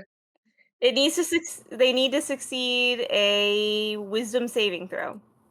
All right. And they do not have proficiency in wisdom saving They throw. get 1 damage. We're gonna do 1 damage, guys. Here we go. And He he's succeeded. resists the 1 whole damage. He doesn't even hear you, Terry. Terry accidentally compliments him. He's already upside down, hanging in the air. There really wasn't much else Terry could do to hurt his pride. Terry just starts to say something, and Barry looks at him and is like, "I'ma fucking kill you." Well, in any case, that is Terry's turn. Now it is up to Ert. Okay, so you said he's hanging in the air, right? Yes. What are the soldiers gonna do? The soldiers, on their turn, are going to pull out their firebolt runes, but they're looking a bit uneasy because, after all, they cannot recharge them with Katie right now. Does Zara or York get a turn, by the way? I did have them do. No, that was when we shot at the Sarah and drug York, army. I did not have them do their turns. I'll have them move with the soldiers this time. Next time, I'll Right. have them go with Pep. Yep. Alright. Okay. Roger. Unless someone objects, I'm gonna vortex warp Wasty onto this bastard. That fucker's gonna die slow. Do it, dude. That's dope. Oh my gosh. I forgot about Vortex Warp. That's sick. All right, that's fine by me. Here's a giant slime. Enjoy. You magically twist space around another creature you can see within range. Okay. Is Wasty a friend? Does it choose to fail, or will it try to resist? I would say that if Ert promised Wasty food, Wasty would go along with it. Or just yells, "Dinner!" Then no saving throw required. Then in that case, I'm gonna have Wasty deal some acid damage on the soldier's turn. Okay, move the token. I thought you said on the soldiers, and I Yeah. was like, wait a second. What? Blump. Blump indeed. Okay, are you ready? Okay. Double checking spell slots. I do have 2 level 2s, right?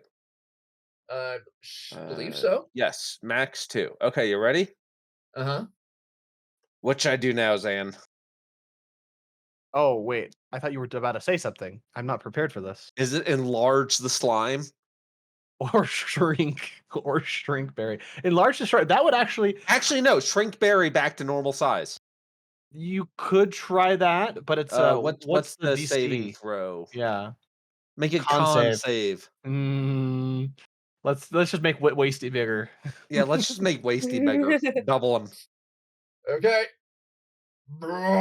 Okay, now we need to worry about getting the soldiers out of there.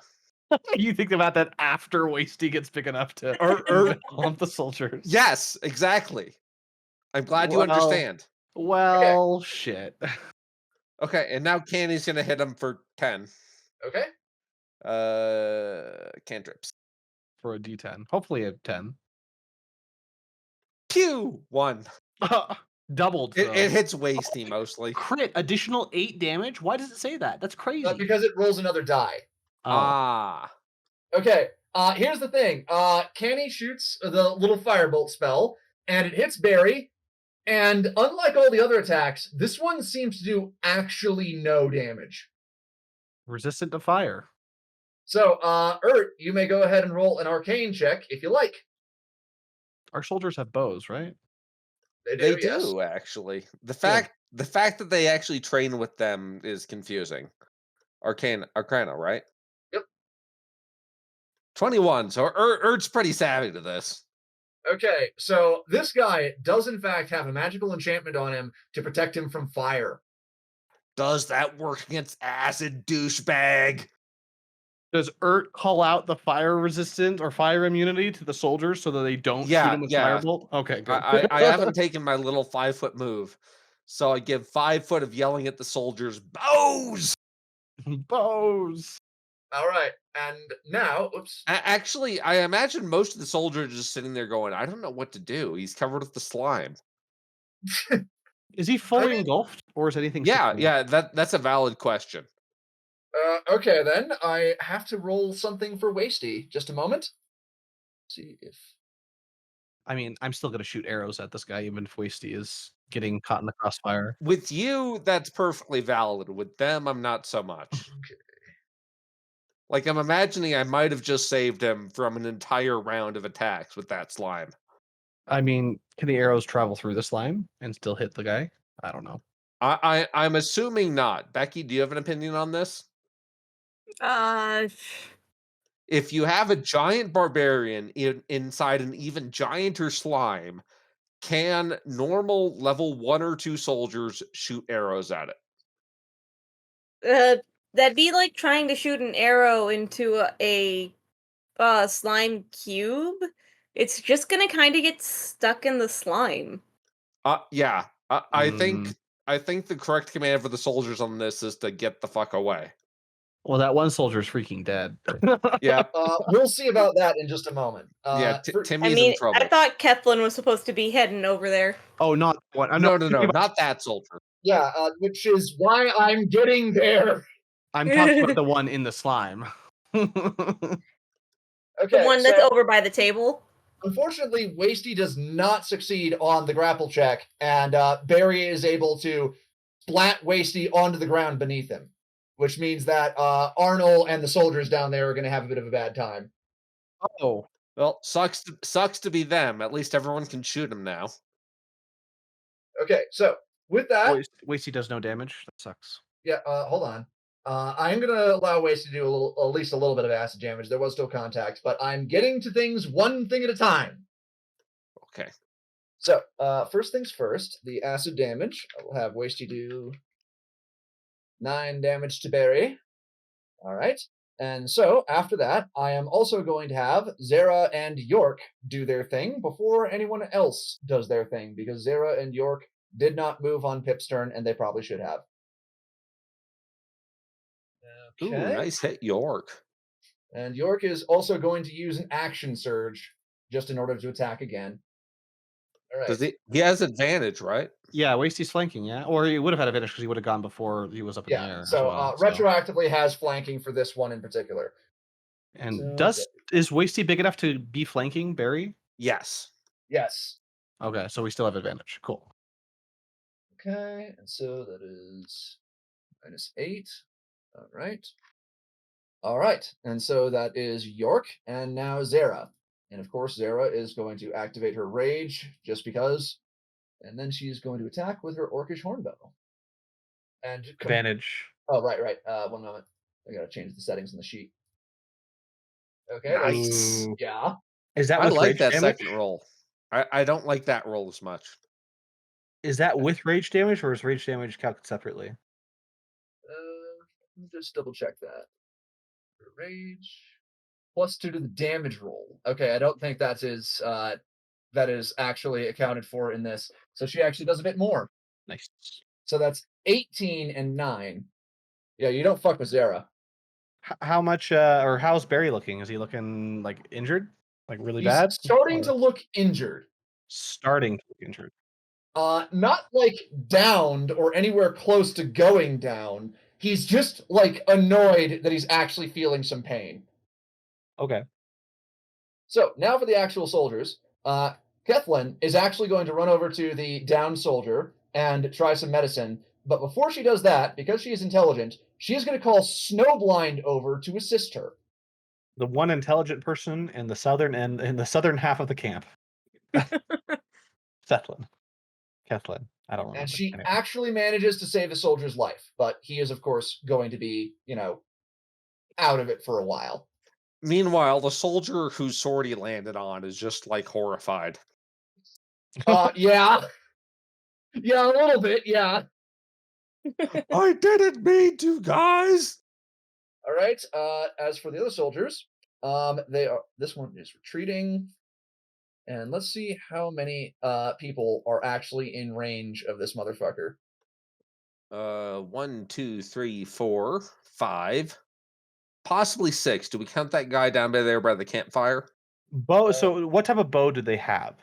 They have a longbow. Longbow has a and range of 200 feet, So basically, everyone on the map with line of sight. and he's floating 20 feet in the air, and he's huge. So I'm just gonna roll a bunch of attacks, okay? Yeah, just roll for the number. Target practice. Roll Okay. fucking 20 to 60 to see how many soldiers, and then got that many attacks. Okay. Then hold on. I'm gonna roll 3d20 for the number of soldiers actually able to launch attacks. 23 attacks, and considering the circumstances, I'm just gonna have them roll damage. That's a good call. Not hard to miss this guy at this point. Oh, Okay, so 85 as a whole shit bunch of arrows lodge into Barry. Barry once again just seems annoyed. it's halved because he's raging, right? Yep. So, I'm just sort of imagining Barry yelling, "Them in what army?" Oh, that army. Okay. So why did I close the turn tracker? I'm an idiot. All right. Pep, Then Zan, and then Barry. so Pep yeah. means CRT. The whole CRT goes. Yep. And so first May up, I suggest something? what's that? Sure. Do you have anything like grappling hooks, No. nets? Uh, Pep might have some nets. Yeah. Pep is a ranger, and she canonically would have stuff like that. If you can get that fucker 5 meters downwards, he's fucked. Also, I feel like maybe we should also have someone trying to look for the rogue. Oh, Yeah. good point. Yeah, CRT Pep- is actually exactly for that. Pep and Farron were assigned to look for rogue duty before the combat even started. So They've gotten a bit distracted, what with Barry and all. with Barry popping up, yeah, that's fair. I just have them use both their actions on rolling perception, unless you object. I'm okay with that. With Pep and Farron looking for like, hey, don't forget about the rogue. Oh yeah. So 4 perception rolls. And they would Okay. be and the guys still have their the soldiers still have their lanterns out, yeah? Yes, they do. So we'd be able to see invisibility. Yep. So they are not going to get advantage on that. In that case, let's go ahead over to Pep and have her roll perception twice. But first, I do need to roll for the stealth of the rogue. Roll low for me. Get a natural one. Exactly. He just steps into the campfire. He like literally catches fire. No, he Spontaneously steps on combust. Toad. Like, holy shit, that's alive? And then Toad eats him immediately. All right. So Counter over. all right. So Pep is going to roll that perception twice. Imagine if that's how the encounter went. 16 and 18. She has not found anything yet. Next up is Fairn. 18 didn't find anything. Dang it. Mm-hmm. I don't think we're gonna see it. Paladins have any searchy abilities? Not for just rogues. If it was Yeah. maybe like an undead or something, perhaps. Here, one mo. I just need to look something up. Okay, it's only for attack rolls and You save. do detect alignment and see and hope he's not neutral. Yeah, alignment, a thing that totally exists in this campaign. Yeah, alignment, the thing that people really care about in D&D. Dude, it's used to make memes. Okay, so neither Pep nor Fairn have found anything, but they are Okay. going to extend the search and be wary. Fairn is also not going to go super far from you, just so that you can keep in the aura of her bless. So Pep is doing her thing. Now it's Zara and York who are once again attacking. Yeah. Okay, so Get him, York! Get him, Sarah! Yeah, go to Zan's just cheerleading. okay. So Can we get a it's- bless on that York attack? Yeah, 2 counts of bless. Okay, so the first one still missed, but the second one did hit. The first 16 misses? Right. The advantage because of the flanking. So in that case, both of them hit.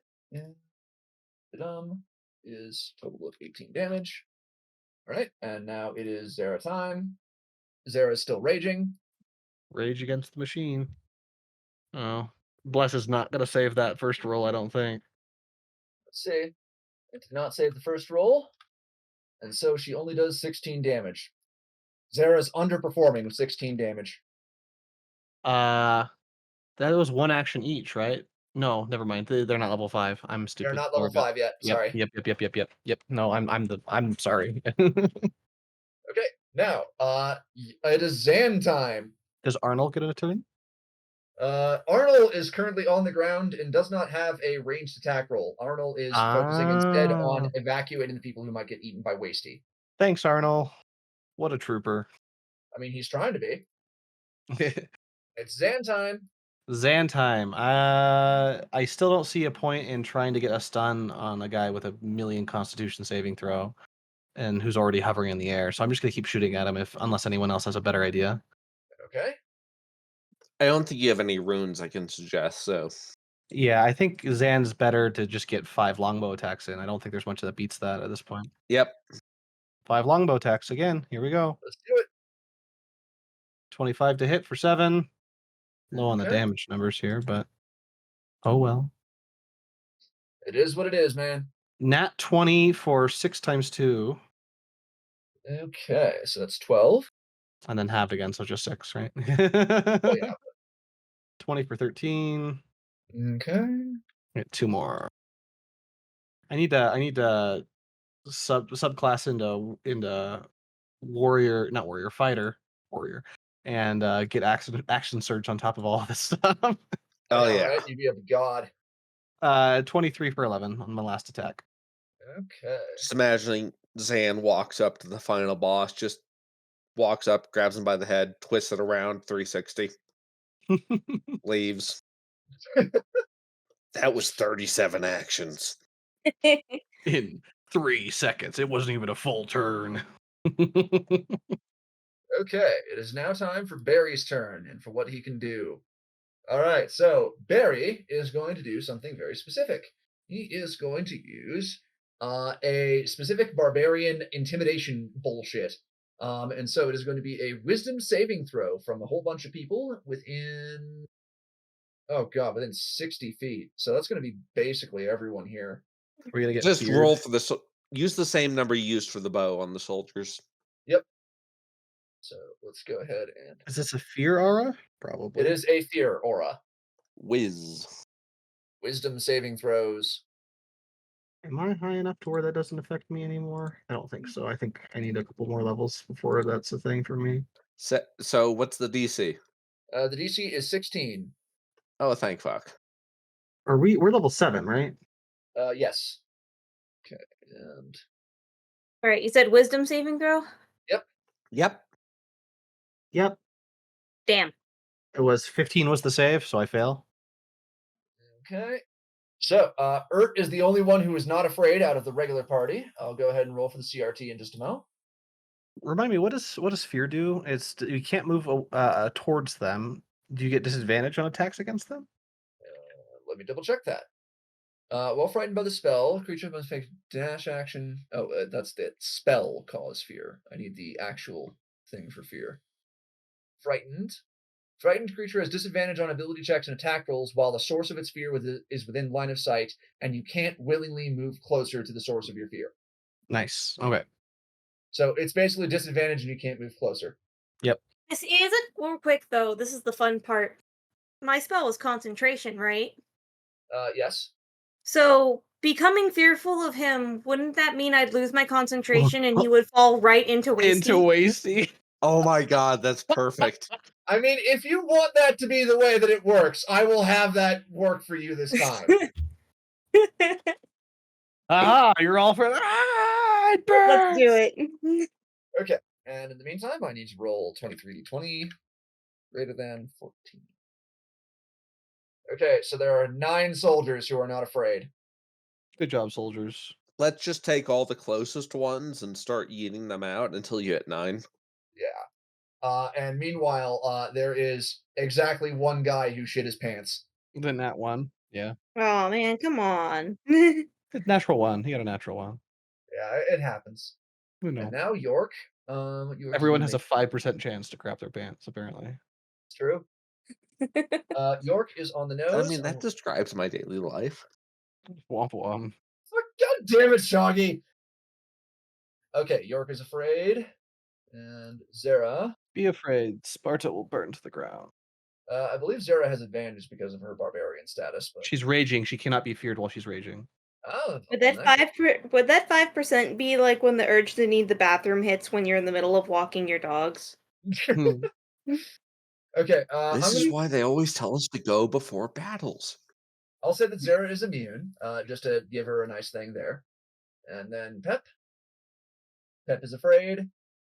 And then Bairn. And I mean, Arnold's already walking away, but Farron succeeds. Good job, Farron. Okay, Farron's the MVP. She keeps the bless up. Oh, Farron is. wait. We have bless. It is a saving throw. You do get to roll a d4. What was So, my in roll? It was a 14, and I have to get a 16 to succeed? Yes, and York is not afraid because of the because retroactively bless. Mine Ha! Dang it! mine was gonna be too low no matter what. Mine's an 8. So Okay. even if I add that plus 4. Look on the bright side, Zan. He's in the slime. Is it a 15 or a 16? Let's say. It Yeah. is a 16 to save. Then I failed. Womp womp. Okay, and now Arnold. Arnold succeeds. Hey, Arnold. Hey, Arnold. Haha. Ahaha. That's so funny. Football head. Can that be? That's Arnold's name now in the CRT is Football Head.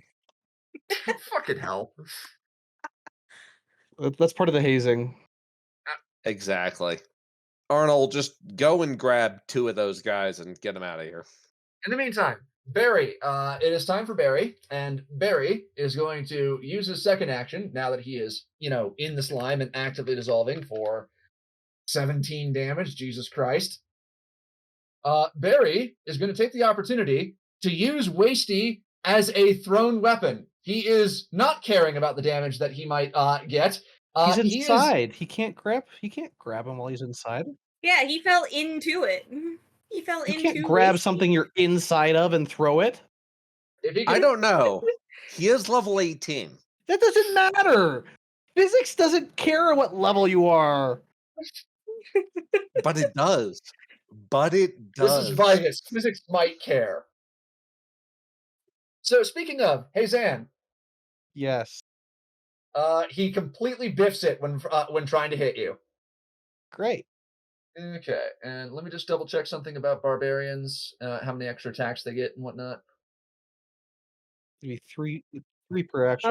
None, because the DM is a generous, benevolent being. He's level 17. Well, how is he going to attack? So did he throw? He did throw Wasty. He threw bits of Wasty. Bits of Wasty. So he's still stuck inside of Wasty. Yes, he is not caring about that. And apparently, extra attack caps out at only 2. 3. So 2 extra attacks, but 3 total. Yeah, extra attacks cap out at 2 for like almost any class in 5e, including monk. It is so dumb. Okay, Zan, does 24 hit you? Not with a reaction shield. Okay, so he forces you to use shield, and then he decides, okay, fuck it, and he's going to throw it at some of the soldiers. There is a soldier right nearby who is blissfully sipping beer, and now he is not blissfully sipping beer. Now his head is covered in slime, acid slime. And this guy does absolutely ridiculous damage with his ranged attacks. It's nuts. Holy shit. Tore his fucking head off. Or more accurately, just beamed him in the face with Wasty so hard that he, went sliding back that far. I imagine at the other end of the camp, they have no idea what's going on. Well, I'm sure they know what's going on. But soldiers just keep on just dropping onto them. Speaking of which, it is time for the rogue to actually make an action because the rogue has not been idle during all of this. Oh, Okay, and we just come on, Pep. Reaction attack. well, that's the thing. He does have to roll stealth once again, but when I say he's making an action, I do not necessarily mean that he's breaking stealth. Speaking of which, I gotta do the GM roll for that stealth. It is, yeah, the odds are pretty harsh on this one. Sorry. Okay. He is maintaining his stealth for the moment, but I will remember all that bullshit. And now, at a couple of different locations around the base, there are some bombs that are going off. Right here around the cook fires, there are five people who have to make dexterity saving throws against a bomb. DC is 14, but let's see what they get. Squadron soldiers. So let's see, just a mo. Dexterity saving throw. Have to beat 15.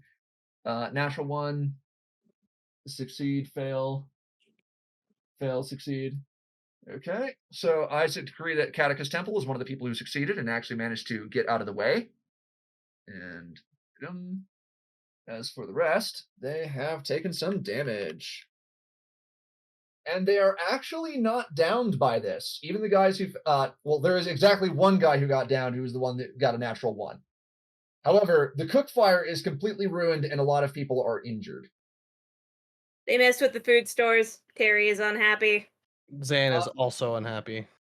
Speaking of which, there is a secondary explosion that has gone off in one of the supply tents. And there is a rain of absolutely ruined giant animal jerky. Are you kidding me? I hate this guy. Yeah, though there is a very small pause after hearing that second explosion. And Toad gets to hear Terry say, "My boy's gonna eat good tonight." They're dying. They're Oh both boy. dying. There are things you don't touch in the camp. And for Terry, it's the food. Zan is right there with you. Oh boy. The whole regiment will burn if we don't have our food. Okay, speaking of which, it is now Terry time. Yeah, it is now Terry time. Let's see. I'm just gonna go straight to my highest level spells here. Hmm.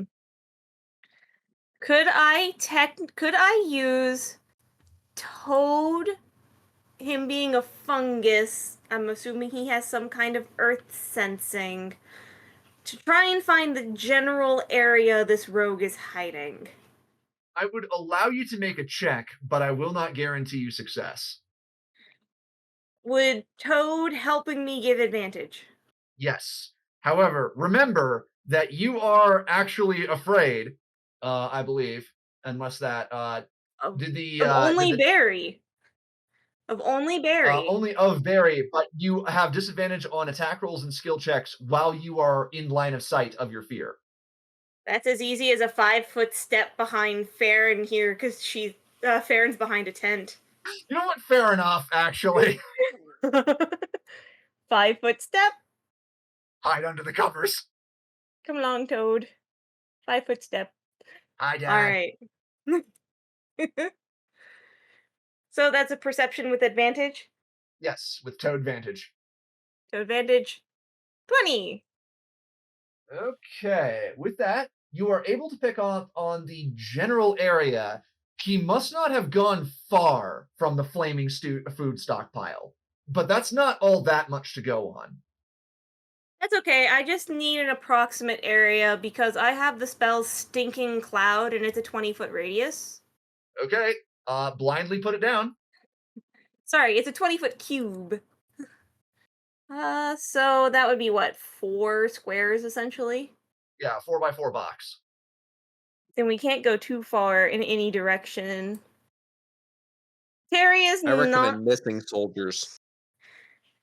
Terry's not too concerned about the soldiers gagging from a stinking cloud. Yeah, I have a box. Where do you want me to put it? Let's see. Which way do you guys think he would have gone? Probably to a more important direction, right? He would have gone He went northwest, right? probably towards the center. Like towards the other Mhm. other tents and such. Yeah. So let's move the box 3 squares over and up 2, closer to the middle tent. Like this? What do you guys think? Yep, go for it. Let's try there. I can move it if I need to. Okay. Did you sink his battleship? Okay. You cast the stink. There does not appear to be any response. Hmm. I'm assuming there's a couple of guards in that area that are trying to get out. Yeah, just imagine. Ah, God, fuck, God. Let me go ahead and actually cast that spell for you too. Oh, that's a good thing. Thank you. Oh, it didn't give me the description. Hold on. Yeah, you gotta change the toggles. Oh, I gotta fix the DCs on this thing. But it Yeah. is, in fact, a Constitution saving throw if needed. Okay. But there does not appear to be any response from people who are not your soldiers yet. Hmm. Is that it for Terry actions? I mean, I I, think that's 2 actions. Have you I done will your say 5-foot step? I will say that having Toad and you do the perception thing, I will say that was a bonus action because I'm being generous to you, Terry. Okay, then I'll use my other action. Can I move this thing? Let's see. It disperses after 1 round. I'm gonna say, so I don't think it does. At least we know it's not. At least we know that he's not heading for the center. Do you want to call a warning to Belladon? I mean, I feel like Belladon knows that the explosions went up. Yeah, she just saw the explosions. Actually- Yeah, yeah, but does Belladon know that a rogue is moving towards them? Would Snowblind know because of Oh. a blind Oh, sense? yeah. And with that, Terry, you notice that Snowblind is currently a little distracted, focusing on someone injured and trying to save their life, which means that Snowblind, in his blind sense, isn't looking for the rogue. So here's the thing: I will Right. allow you to use your action to call attention to Snowblind, and Snowblind can pick up if the rogue is close by. Let's do it, because if it's not down by Snowblind, that means they've gone north towards Ian Lordic. Okay, Okay. so let's have Snowblind, Belladon, and where's Ian? Ian Lortek is up It's by up the north. crystal pit. So the idea is to call out to Snowblind, who has a blind sense, should be able to catch the rogue if they're nearby. Yeah, but let's have all those NPCs roll. Yeah, well, they're not going to roll because what Snowblind does is as soon as you call attention to him, Snowblind perks up and says, "Wait, there is someone!" And he points at this spot, just to the southeast of the burning tent. Apparently, he was in the middle of setting up some more explosives right in the middle of a bunch of people who were distracted. Which means Belladon can now focus on that direction. Indeed. Belladon is going to have some stuff that she can do. During the soldier's turn. So now it's Ert, who has also probably heard Snowblind point out the rogue. Does this mean that that fucking Zan will finally forgive Snowblind and Boingo? Maybe Snowblind, Dun. not Boingo. I thought Zan had already forgiven Snowblind because Snowblind is literally a child. No, that's just what you hope would happen. Boingo's the one that Zan has the most problems with, because Boingo's the one that shot a crossbow at Pep. And that everybody, including Pep, has already forgiven Boingo, except Zan for doesn't care. Zan doesn't care. Man has much better memory. Zan's like an elephant except a bird. I hate that. Thank you. Okay, Oh boy. so we have been pointed out where the rogue is, but Ert is not really interested in that, unfortunately. Bert is making mad scientist noises. Ert has had Katie stolen from him. It's true. How much mold earth is Ert allowed to use? Yes. If you dedicate your entire turn to it, I will allow you to mold Earth just absolutely punt. Ert is going to drop this. How many meters can I drop Wasty and this guy? Let's see. Rune has about 50 casts in it, right? Yes. So let's say that you're completely burning out a rune. How much can Mold Earth move in a single use? 50 times 5 is 250 Feet or meters? Feet. I'm stupid. Don't worry about it. units. I'm just dumb. I'm Just straight units. up. When has D&D ever used meters? I'm just an idiot. Don't worry about it. Yeah, we look. The halflings need to have a job, and It's that's just their job meters. is establishing the length of feet. It's just like meters? Really? This ain't Warhammer. Yeah. This world is not 1,000 meters across. I'm just saying, not 1,000, but you know what I mean.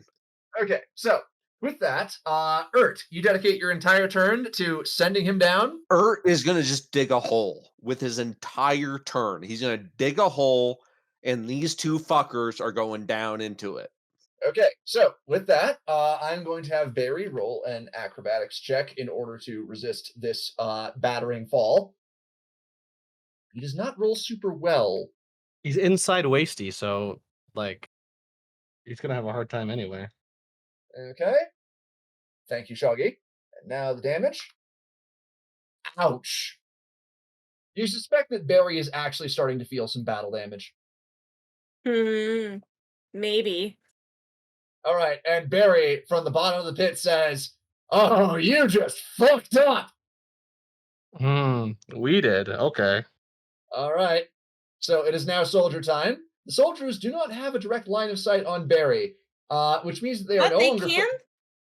can throw fireballs into the pit. Um, But that would hurt Wasty. And he doesn't take fire damage. Oh, yeah. So valid on all accounts there. I think Yeah. the soldiers should be looking for Mr. Rogue here. Yes, they should be turning yeah, their. the soldiers are just taking out their bows and blind firing, and I'm just gonna Wait, keep. we know where he is, and we have lanterns that show invisibility, so we should see him now. Yeah. Yeah, just everyone take a move action, then an attack action. So they should be Okay, able to point their lanterns at him. They point their lanterns at them. He's not invisible, actually. Sorry, he's not invisible anymore under the lanterns. But the thing is that he has a stealth modifier of plus 16. What the heck? Yeah, so like he can hide behind a fucking, thin stick in the ground. Let's just have all the soldiers within the reasonable area here zerg forwards. I mean, that is basically what they're gonna do. Get him, Ray. Get him. Oh boy. What's the And- distance here? Okay, so let's What's your go ahead. plan, Ray? Get him. 100 feet. Okay, I'm gonna do something. We have a whole bunch of soldiers, and a whole bunch of soldiers are going to charge into the local area, and they are going to Zerg rush. With all that, I'm gonna have these motherfuckers start rolling attacks. You know what? There's 8 of them. I'm just gonna roll 8d20. Quick question. Where did the kobold come from again? The desert action. Yeah, the desert military action. Okay. It's not the one that Bubbles had a crush on, though. That's the important. That one's No. dead. He died horribly in front of her. Correct. Yeah, because he was refusing to actually see any good. Well, he saw reason, but he was stuck in his way of life. Let's just put it that way. Look, he saw reason. He didn't like it.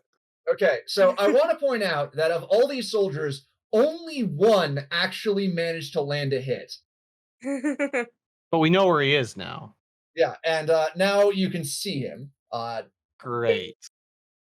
Wonderful. I But love the it. thing is that this guy has AC for days. Yeah, well, Cool. give me a little bit of Where's time with his him. action in the turn order? He goes on Barry's turn. Shit. All right, and I will have to do the sword damage, which is if I can keep. Did he these manage to fucking- set the bomb up in time, or no? He did not manage to set the bomb up. He was Okay. interrupted in the middle of that. I mean, if he had set them up the bomb, it would be pretty bad. I think he can dodge a bomb at his feet at this point. I mean, pretty much. Okay. So, say hello to Krizzed. He's like Drizzed, but, not. All right. And then Belladon Ezrin is going to, now that the man is visible to everyone, not just the people who are actively focusing on this, she is going to call in a volley of arrows. Is she worried about friendly fire? Slightly, but she's more worried about the man who can actively spread IEDs around the base. And this person gets to hear a voice from a little elvish voice just yell out like, "I would have spared your life if you didn't mess with the food." Zan calls out, "I wouldn't have spared your life, but now I'm going to make it even worse." Okay, so I'm gonna do a Urt quick just check. yells at the end of that, "Save the soul!" Okay, so 19 people are in line of sight and range, so they're gonna try 19 attacks. Okay, so 19 d20. And then the other 20 are going to... No, they can't because Barry's in a pit. Never mind. Oh, One. one of them got a hit. One. Oh. Well, they don't get modifiers to their attack? Oh. No, I'm calculating all that, automatically. Oh, wait. 8 more damage. Okay. I will say the rogue has a lot less health than the barbarian. Yeah, I'm just upset that he's... Oh, yeah, bless. Hello, bless. No, they're out of range. They're Yeah, out out of range. range of the for most of bless. them. Yeah, someone throw Farron over there. Yeah. You literally could just send her over to be the bless bot while all the soldiers dogpile on him. No, throw. No. Zara's not Throw. close enough to throw Farron. But She could move and throw Farron. But Zara is close enough to throw Zan, which is what I'm thinking of having happen. Okay, speaking of which, it is Pep turn. Pep turn. Zara, toss me to the sneaky stabby. Throw me over there. Send me. Zara, in the midst of her range, just says, "Bet." She's gonna roll her athletics. 18. Okay, so I want to Zan. land on top of that bitch. All right, Zan, I will have you roll an acrobatics. Okay. Fail. Please don't fail. Please don't fail. Fail. 26. Motherfucker. Okay, here's the thing. I'm going to allow you to immediately roll an attack, just one, with advantage. Okay. Please hit. 27. That is a hit. Stunning strike. Oh my god. Okay. Zan, he's a stunning boy. 15 DC Constitution save. Okay, and let me just do the damage real quick. 13. Okay. And let's see what his con is. His con is not super great. That's why I saved my stunning strikes for this guy. Oh no! Oh, until the start of my next turn, he is stunned. Oh no! Oh boy. That means no reactions, so the no evasion bullshit, none of that reduced damage by half bullshit that the rogues get. He's stunned, he can't do any of that. Get That wrecked. fucker is dead. He is dead, bitch. Okay. Now, as for the others, York and Zara are going to launch some attacks. Zara is just going to arc her shots so that they go into the hole. Nah, she can see over the lip. York can also just walk up to the lip and shoot in as well, I think, yeah. Yeah, but I'm taking account for fear bullshit. Yeah. Oh. Okay, so that is 15 more damage from Zara. All right, and as for York, he is going to do his thing. It's just a straight roll now, right? Because Wow. nat okay. 20. Nat 20 max damage, so that's 20 damage. Halved, Okay. but you know. Like York did not hesitate on seeing the guy inside of slime. Nope. Okay, so that's 28 total. All right. And next up is Pip. And Pip is going to run around putting out fires and trying to save the food. Whose name? Pep. Sorry, Pip. Pep, not Pip. Pip is a different character, different game. Not Pippin. So Pep is going around putting out fires and trying to save some jerky. Good girl. Save the jerky. Holy cow. Okay. Next up is actually Zan. So Zan, you are here, and because of the astonishing bullshit that I let you get away with, I will say no flurry of blows attack, but you can still attack 4 times. Oh, so that was my bonus action? Pretty much, yeah. Okay. But she's still stunned. Advantage Actually, on you 4. probably shouldn't have a bonus action anyway because of how the whole shield reaction bullshit works. But No, never mind. reaction's not a bonus action. It's separate. It's a separate resource. then I might have to look up on that sometime. Anyway, Reaction is so you have reaction, bonus action, and action, and then I guess we have a second action in this one. But reaction is something you could do not during your turn, whereas a bonus action is something you do during your turn. well, in any case, First attack, 21 to hit. that is a miss. 21 is a miss? 21 is a miss. Huh. Wait, Yeah, there's a soldier behind. Wait, you're using it with advantage. Never mind. Yes, because she's stunned. And stunned, yes. By the way, does the stun affect the AC at all? I know it affects the evasion. She doesn't get evasion, no, but it does not affect her AC. it's hard Which to is hit complete this. bullshit. It's really hard to hit this stationary character. 23 to hit. That is on the nose. What? Holy cow! How did I stun this bitch? Wait, I thought we had 19 to hit earlier. Okay, I thought the soldiers hit on a 19. No. I was factoring in all of their bonuses and subtracting Okay. her, AC and bonuses. So I'm re-rolling that one. Is that what's happening? Yep. Reroll with advantage too. So just another longsword attack. Miss. Do I have some sort of nonsense I can add to my attack rolls here? I wish I had. Probably not. Let me look. 5e is very stingy about that. I had this whole discussion with numbers with a different character. Monks get like jack shit. Focused aim. Hold up. I just forgot something. What? I just forgot something. What? Guess what? What? Oh, she moved? Yeah, Farron didn't actually take her turn. Oh, hey, that works. So that 23, that second attack would have hit, and then if I get a 2 on the first one, I can re-roll it. If I get a 3 or a 4 on the first one, then it hits. Okay. /R 1d4. First one missed. No. Okay, roll another d4. Another d4? Yep, for the for the latest longsword attack. That hits because it was a 23. No, the one that was total of 20.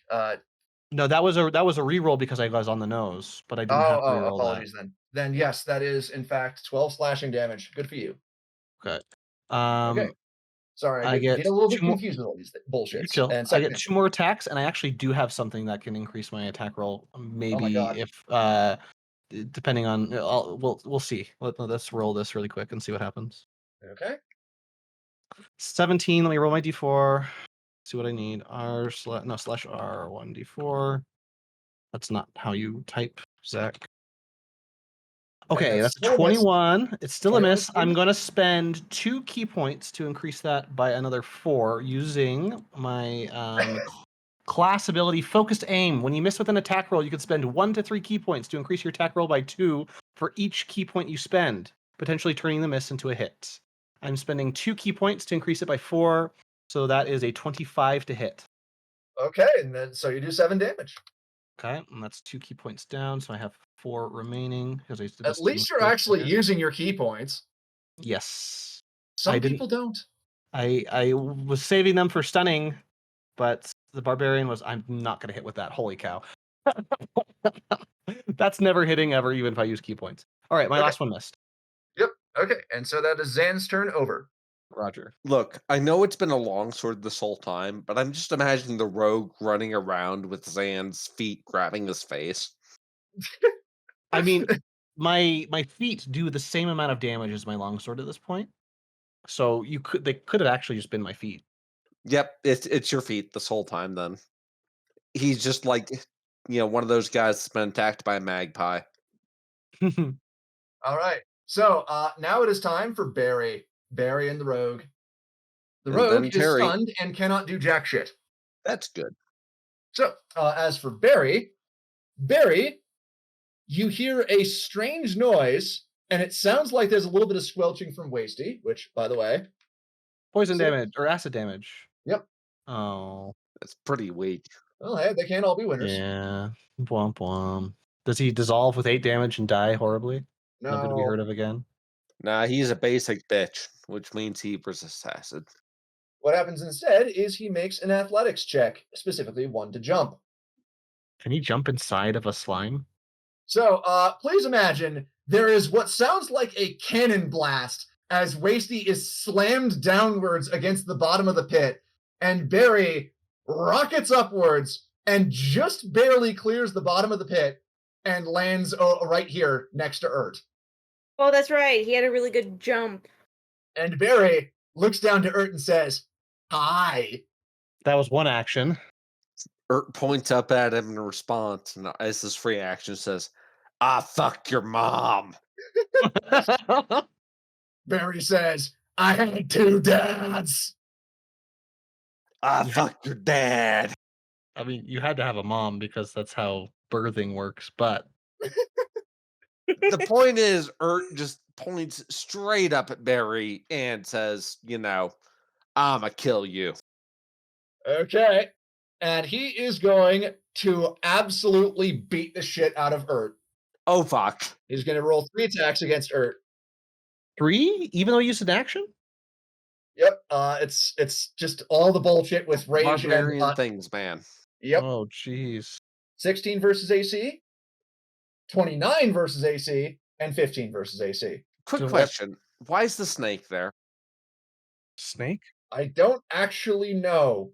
Oh, I think it was just on the map somewhere. yeah.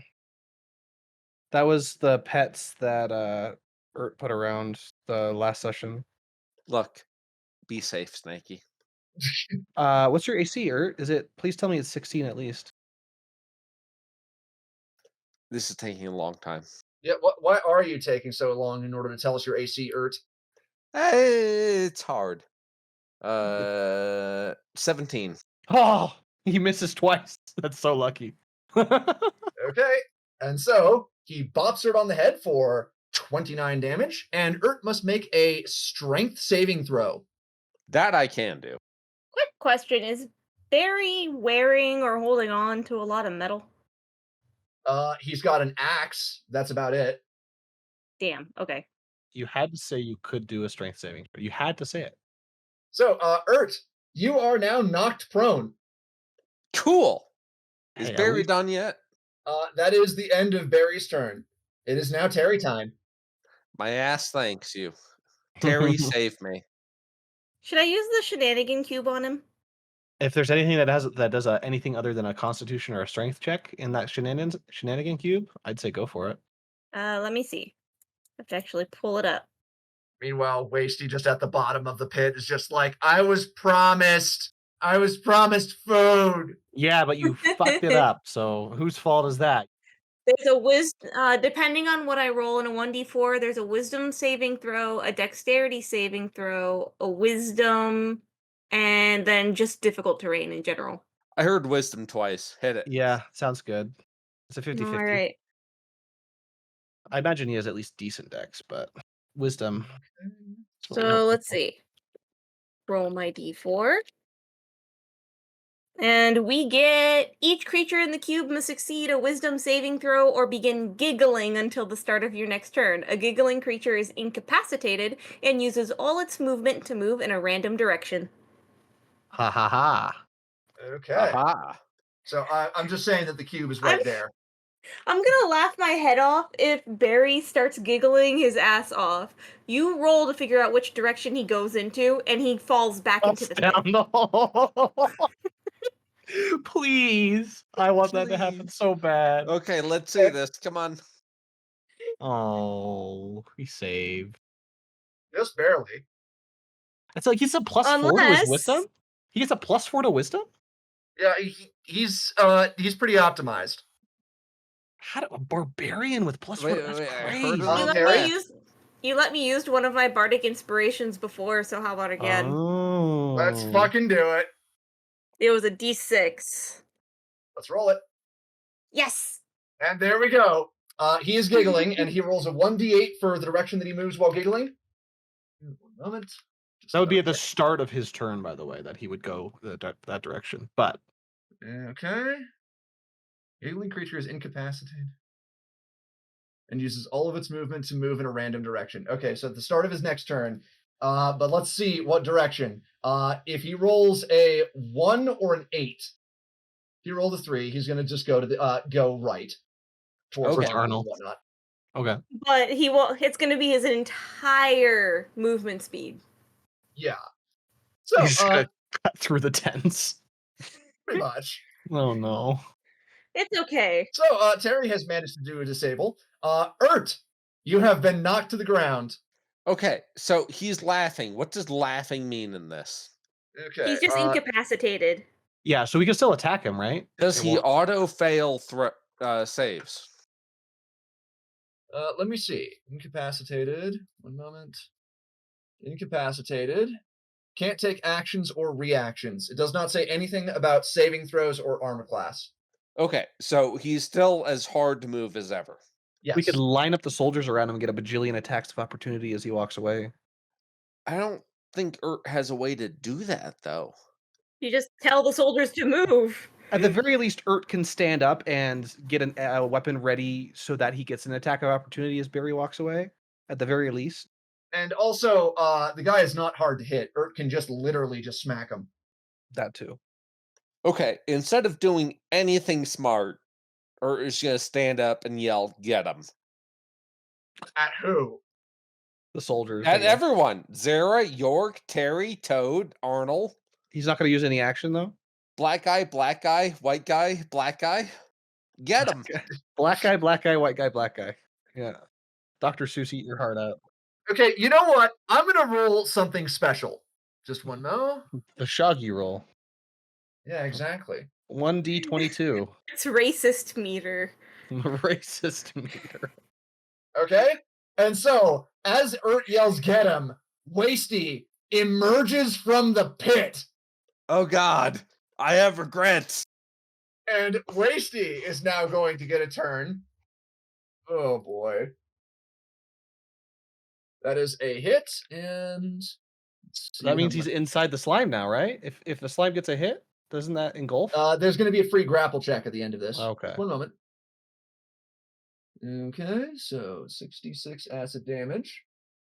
Yeah, Wasty is not fucking around right now. Wasty is fucking hungry. Yeah, someone made Wasty twice its normal size. Yeah. Who was that? Glorious. And now, Wasty is going to do a grapple check. Grapple check is also going to be a +6. All right. Does not manage to grab Barry, but Barry is, currently being partially engulfed by a hungry, angry slime. And so there. That is Okay, Earth's turn. real quick. What's up? Pew in your face, douchebag from Canny. It does not do anything. Okay, Also, he's immune to fire, remember? that doesn't stop Canny. I mean, he can't really do anything else. He only has a firebolt rune. That's all he's got. Okay. Okay. Now then, I'm going to go over to the soldier time. So, Kathleen, still tending a soldier. I'm going to roll another medicine check for her with advantage. All right, and she's managed to save a life. Yay! And next, Kathleen is absolutely pissed. And she is going to try doing something for herself, because she has a bunch of shit too. Okay. She also has the upgraded version of the shenanigan cube. It's just a shame that she doesn't want to cast it on all of these, people around her. Okay. Yeah. So what she is going to do is she is going to cast Rhyme's Binding Ice. She is going to direct all the soldiers to duck and Zan to get the hell out of the way. Thank you. Okay, where is she casting at? She is casting it at Christ. Because stun doesn't last forever, and she hates this guy. So he has to make a Constitution saving throw. And he is not super great at that, as we have seen. He manages to succeed this one, though.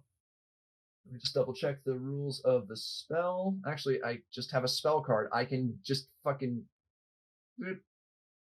Successful save negates.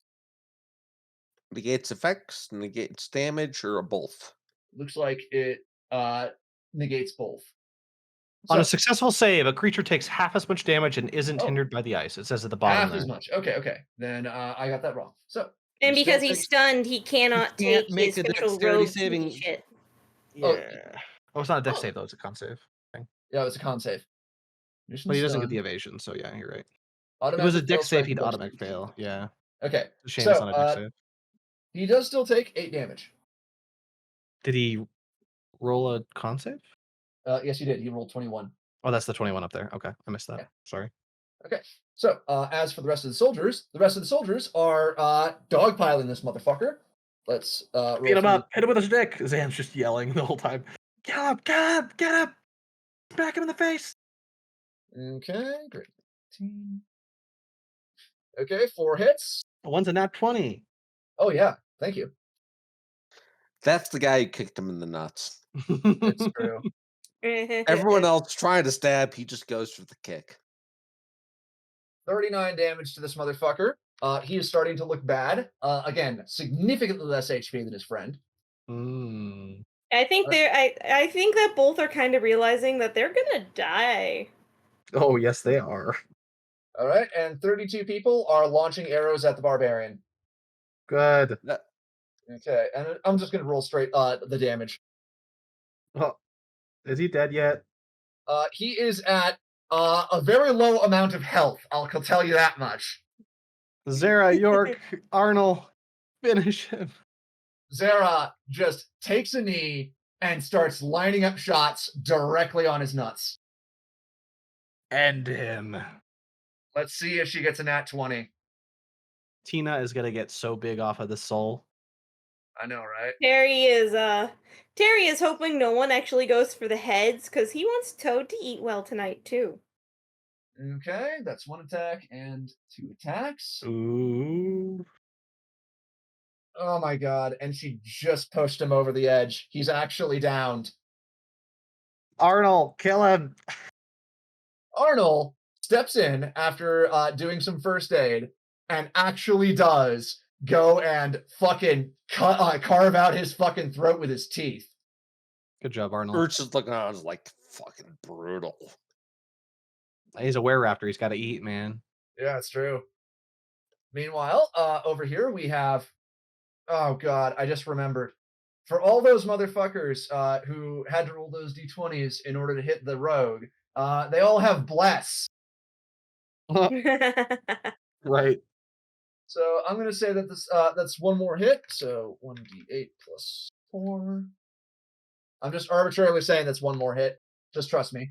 Look, I'm just assuming bless is what keeps them from hitting each other. I mean, fair. It's like bless preventing friendly fire seems perfect to me. Okay, and Pep is actually going to do something. So this motherfucker automatically fails dexterity saves, right? Yes, correct. Pep throws a bottle of oil at his feet. He does not get a dexterity saving throw. He is now prone. Ooh, auto crit. All right. Coup de grace, right?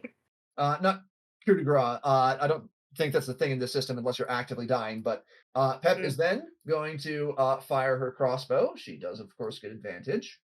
I thought it was only advantage for melee He's also when surrounded. you're prone. Stunned It's and flanked. surrounded. Stunned, flanked. So there's 2 advantages added up. It's technically disadvantage again with ranged and prone, but With all the flanking happening, it's fine. Okay, 9 more damage. He's on his last legs. And Farron takes a 5-foot step and withdraws a motherfucking gun to put a bullet in him. Zan steps to the side. Oh, boy. Lifts up his right arm. Zan's just flapping in circles continuously overhead. Terry, just aim for the heart. Understood. And she does 1 attack, and now she's going to do another attack. Hit once, 5 damage. Unfortunately, her second one misses, but let me double check his health. Still technically alive. Zan's turn. Zan's turn. Christ is no longer stunned, but thanks to Pep, you still have advantage due to being prone and also all the fucking flanking. And auto crits if I not auto crits. You get to see the fear in their eyes. Disadvantage. No. Yes. I'm going to land on top of Christ and and just dig my talons into her, him, her, I don't know. It, them. Whatever. We'll just say it's a Christ. Into Chris. Let's stay there. Just stay there. Since we don't know. I'm gonna dig my claws into them. Is it Chris is humanoid, right? Yes. I don't actually know what race. What race is this? Drow. Drow. Okay. Elf. Drow. Oh, okay. 23 plus bless will go over the edge. Yep. So that is 6 more slashing. And let me just double check the HP. Still alive, but only barely. Okay, another one. 25 to hit for 7. 7. You have literally put him at 0. Okay, and I'm going to attack again and kill him. Okay.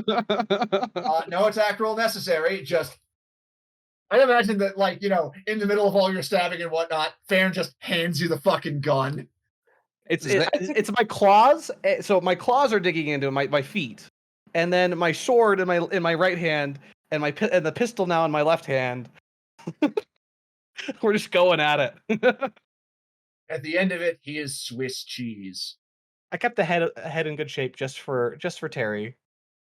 Okay, now, here is one thing that happens. Ert, in the midst of all your pain from being smacked by a man with a very, very large axe, you are noticing something.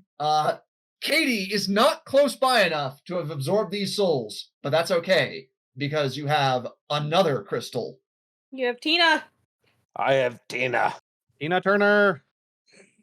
And now it is time for you guys to actually figure out what in the actual hell happened with, your crystal being thrown into the distance. It is time for you to find Katie. We'll have to go find Katie, but first, Terry looks to Toad and goes, "Are you hungry?" Toad just looks up with shining eyes and says, "Always." Just, do you want the barbarian first or the rogue? Rogue. Yeah, I Okay. think Toad just sort of looks and is like, I'm not going in that slime. It's Yeah, just he like, does not okay. want to fight Wasty for the meal. Like, It's just like, Barry has been pulled in. and just Terry says, "Okay, go for the rogue." Terry Alright. will organize with some of the healthier soldiers to pull out Barry, to retrieve that brain for Chris. That's not happening. For Toad. You Yeah, it could will. try. You could try. You should be Like, fine. We know how to urgently deal with calling it. everyone to It's come fine. over to kill the Wasty explosion that's about to happen. Wasty is about to be Wasty 2 through 64. Like Arnold If we- literally split the throat of Barry, like tore out the throat. So Arnold should be able to get the head at least before Wasty takes Yeah. the rest. Arnold is running off with the head like a dog with a toy. Can Arnold rip off the head before Wasty gets to it? Yes, Arnold can. Okay. Get So out there, Arnold. we've got the Okay. brain for Toad. Fantastic. Toad becomes level 18 and just dominate. Now he's in charge. We're NPCs and Toad is the main character. I'm laughing my Yes. head off at the idea of just everybody seeing a happy little mushroom boy dart through camp just to go eat a dead body. Oh boy. It's like, youth. Okay. Give me just one moment. I gotta find something real quick. People All watching it like, the circle of life. It's true. Alright. Okay, and I'm going to transition you all onto a new map in just a moment.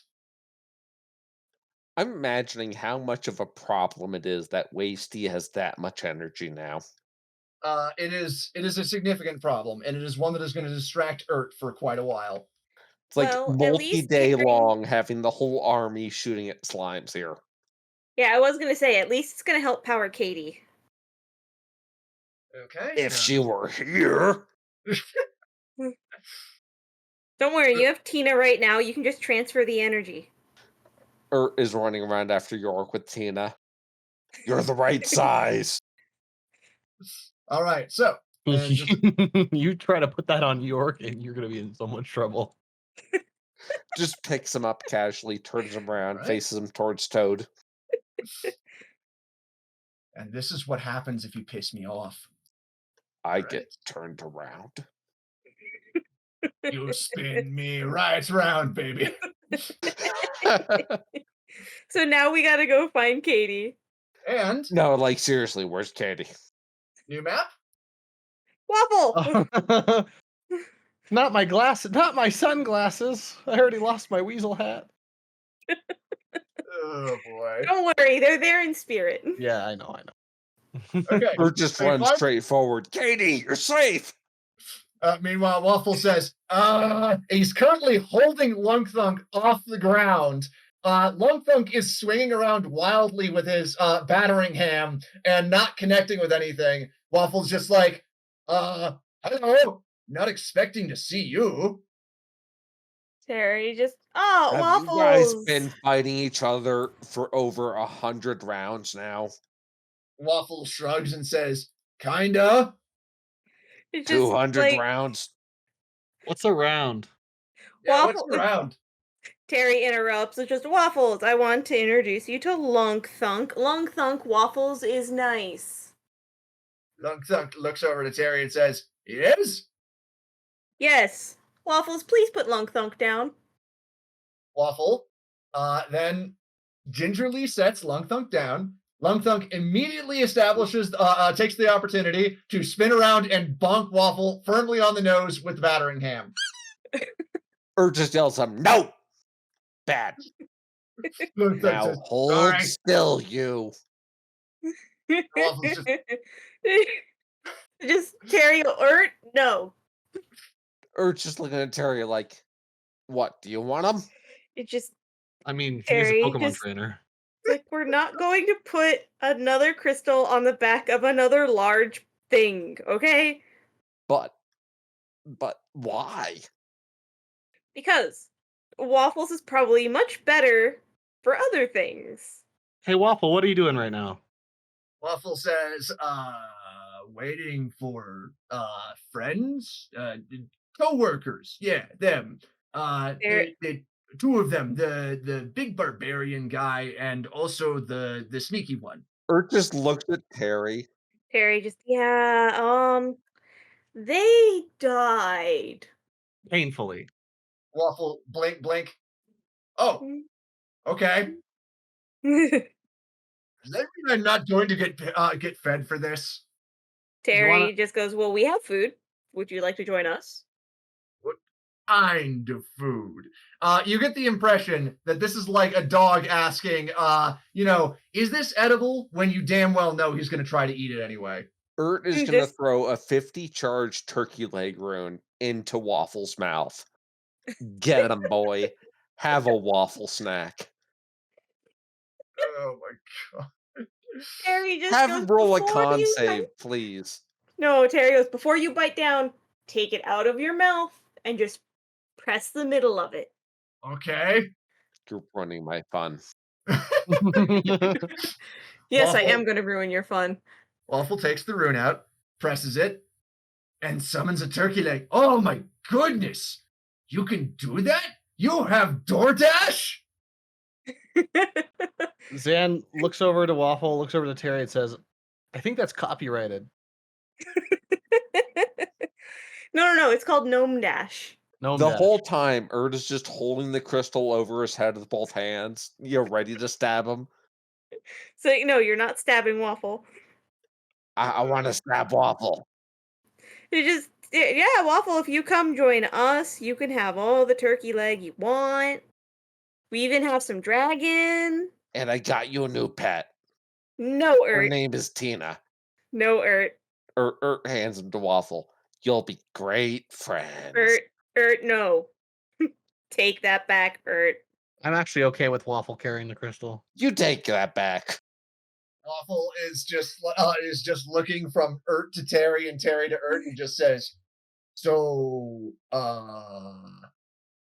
do I take the thing? Yes. No. Scratch, scratch, scratch, scratch.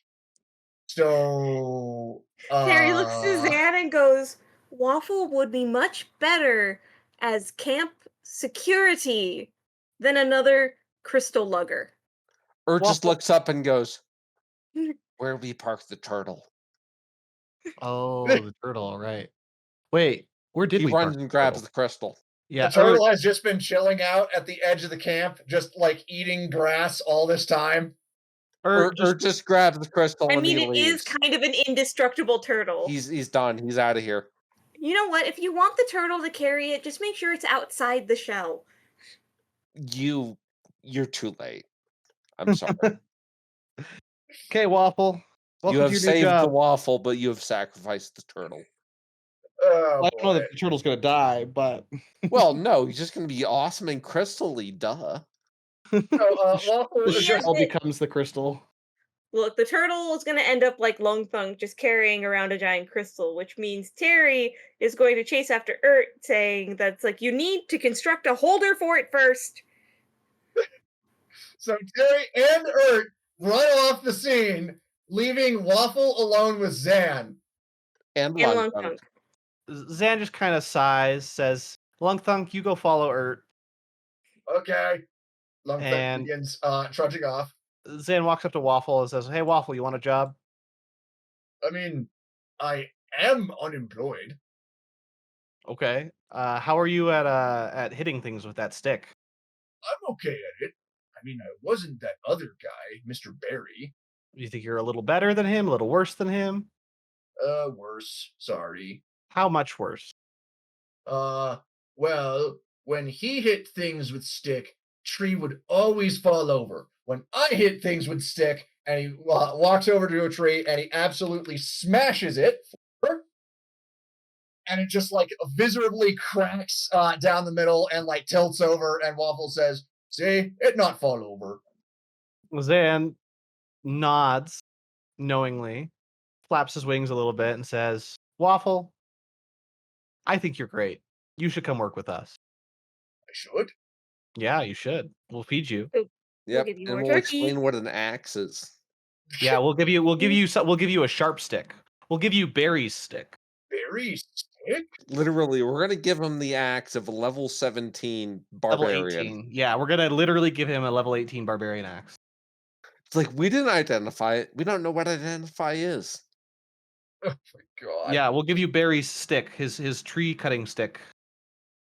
It's called Gorehal, Slayer of Demons. Waffle is just amazed, like, you are being very nice to Waffle. Food and new stick? None of us use axes. As long as you work for us, as long as you work for me for the rest of your life. Terry's already Terry's gonna. You know that Barry's gone. Terry's. Yeah, we've all just left. It's just Zan. Zan's making a contract with Waffle. Waffle scratches at his chin and says, for rest of life. Yeah.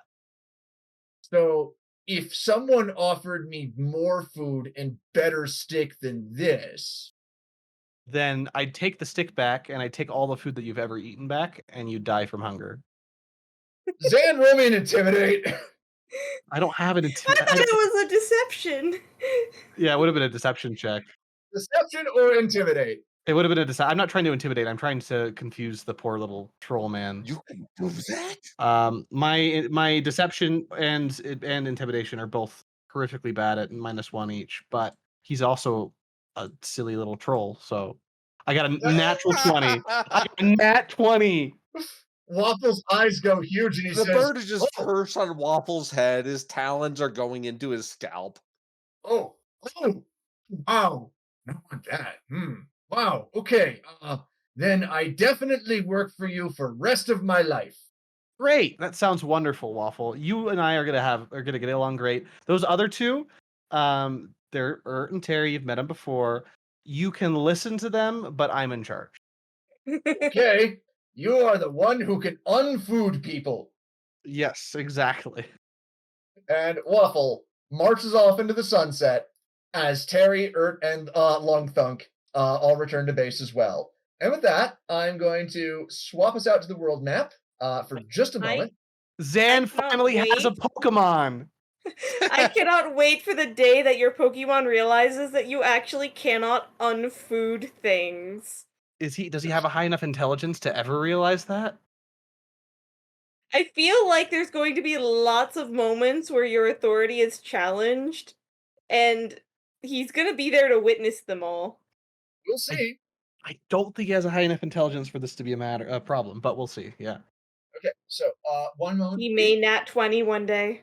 Everyone else got a Pokemon. Zan deserves a Pokemon too. Dang it. So first things first, I need to roll a quick thing for the casualties as a result of the bombings and whatnot. Relatively few people were actually hit with direct attacks, but quite a few people were injured. So, a total of 19 soldiers have been reduced to non-combat effective.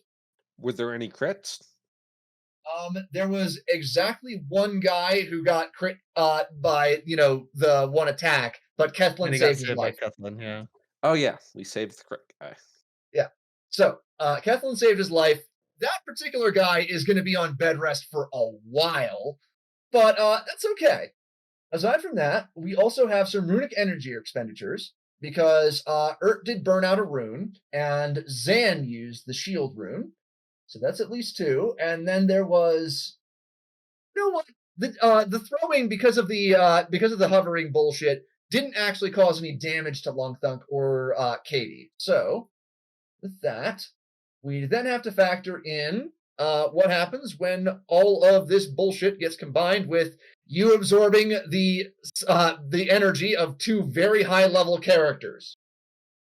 Now that, I think, is where we are going to start theory crafting our wonderful new pylon, Tina. So now we're not going to just have Katie, we're going to have Tina as well. Tina the Toidle. Tina the Toidle. Yeah, you're using one of Terry's Pokemon. Without asking. I didn't see her name on it. As Urt sits up there carving his name on it. Urt actually goes up to the turtle and notices that Terry has, in fact, written his name on it in charcoal. Just scrapes it No, off. no. The turtle now has a collar, and it's got a little name tag that says "Property of Terry." Urt is just very sulky about all this. Terry is letting you use the turtle, but you have to have a special holder for the crystal. This is bullshit. Waffle, Just like Lungthunk does. Waffle also gets a collar, not like a pet collar, but like a kind of like a fancy, A like do not a- Urt. And what a it said, CRT it does say on the back CRT that collar, like a club jacket. it looks kind of like a spiky collar, like one of those fashionable collars. But on the back, the part that Waffle can't see, it says "Property of Zan, do not fuck with." Yeah, that's when Terry just looks at Zan, just really. Zan just stares at Terry, unblinking. Got a problem with that. It's just Terry, just like there's gonna be a day that bites you in the ass. I want one too, okay? Urt's just running around yelling at everyone to get out of the radius. None of his are. The thing is that Terry. Because Tina's about to be a lot bigger. Terry's got Toad.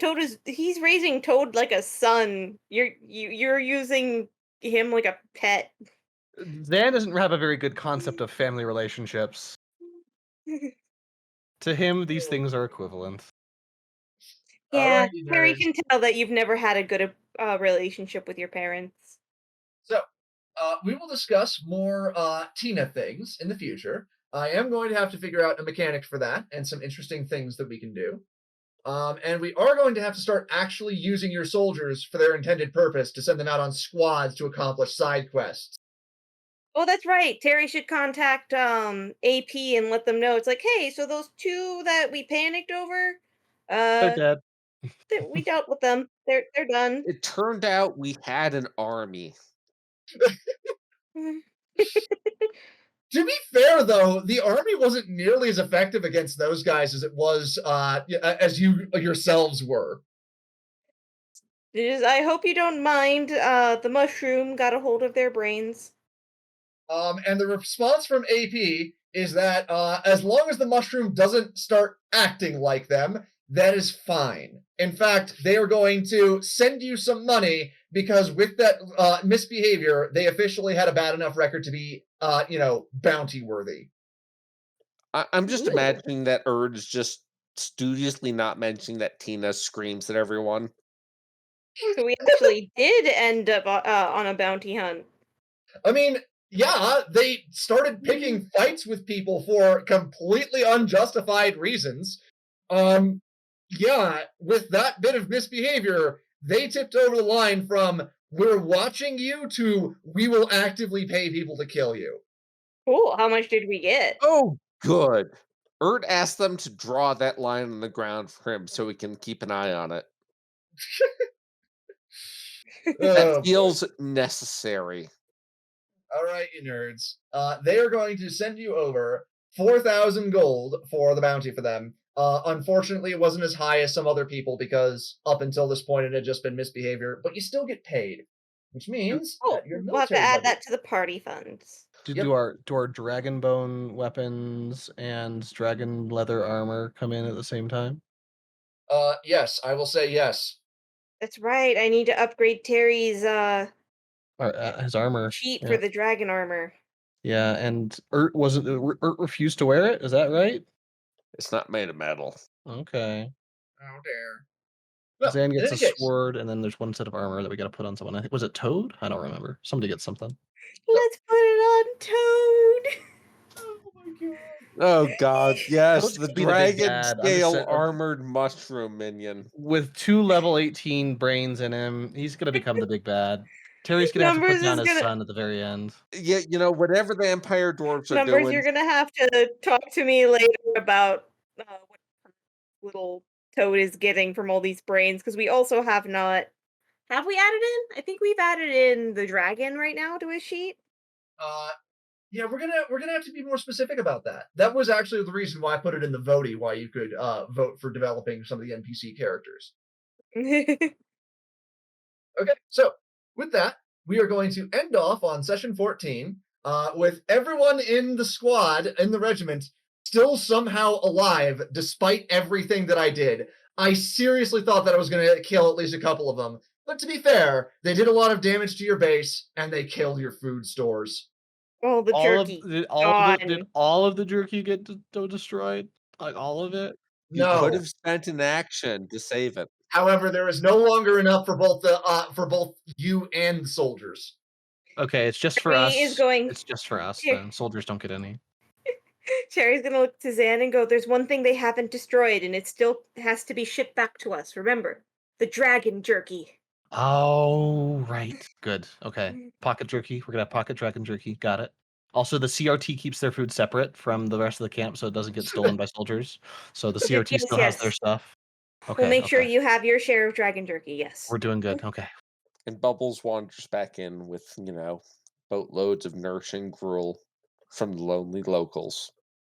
The lonely locals gave her a gift basket that says "kindly fuck off." Please don't come back. Oh boy. Please. Yeah, Bubbles just comes back in and is just like, what the hell happened? Everyone's hurt. Why is Wasty filling that giant pit? Are we going to do something about that?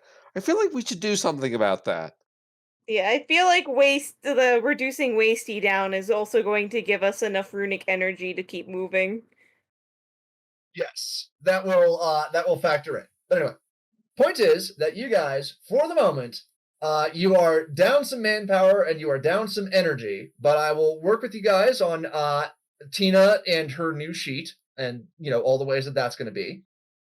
But for right now, we are ending off, and you guys are not. You know what? I'm going to give this one to you. I'm going to give you a level up to level 8 from all that. Ooh. Woohoo! What do artificers get at 8? Monks get a whole lot of not much, but it's okay because we're getting there. Hey, when we're all done with this recording, Junk, would you mind helping me with my sheet? Yeah, this junk, this stupid recording. Like, why are we even doing this, man? So stupid. I gotta grab a drink and I gotta use the bathroom, but after that, I do not mind. In any case, I will see you all next time. This has been Regiment on the Run, and I hope that you all enjoyed the chaos. Goodbye. Bye Bye. Hi, bye. dweebs!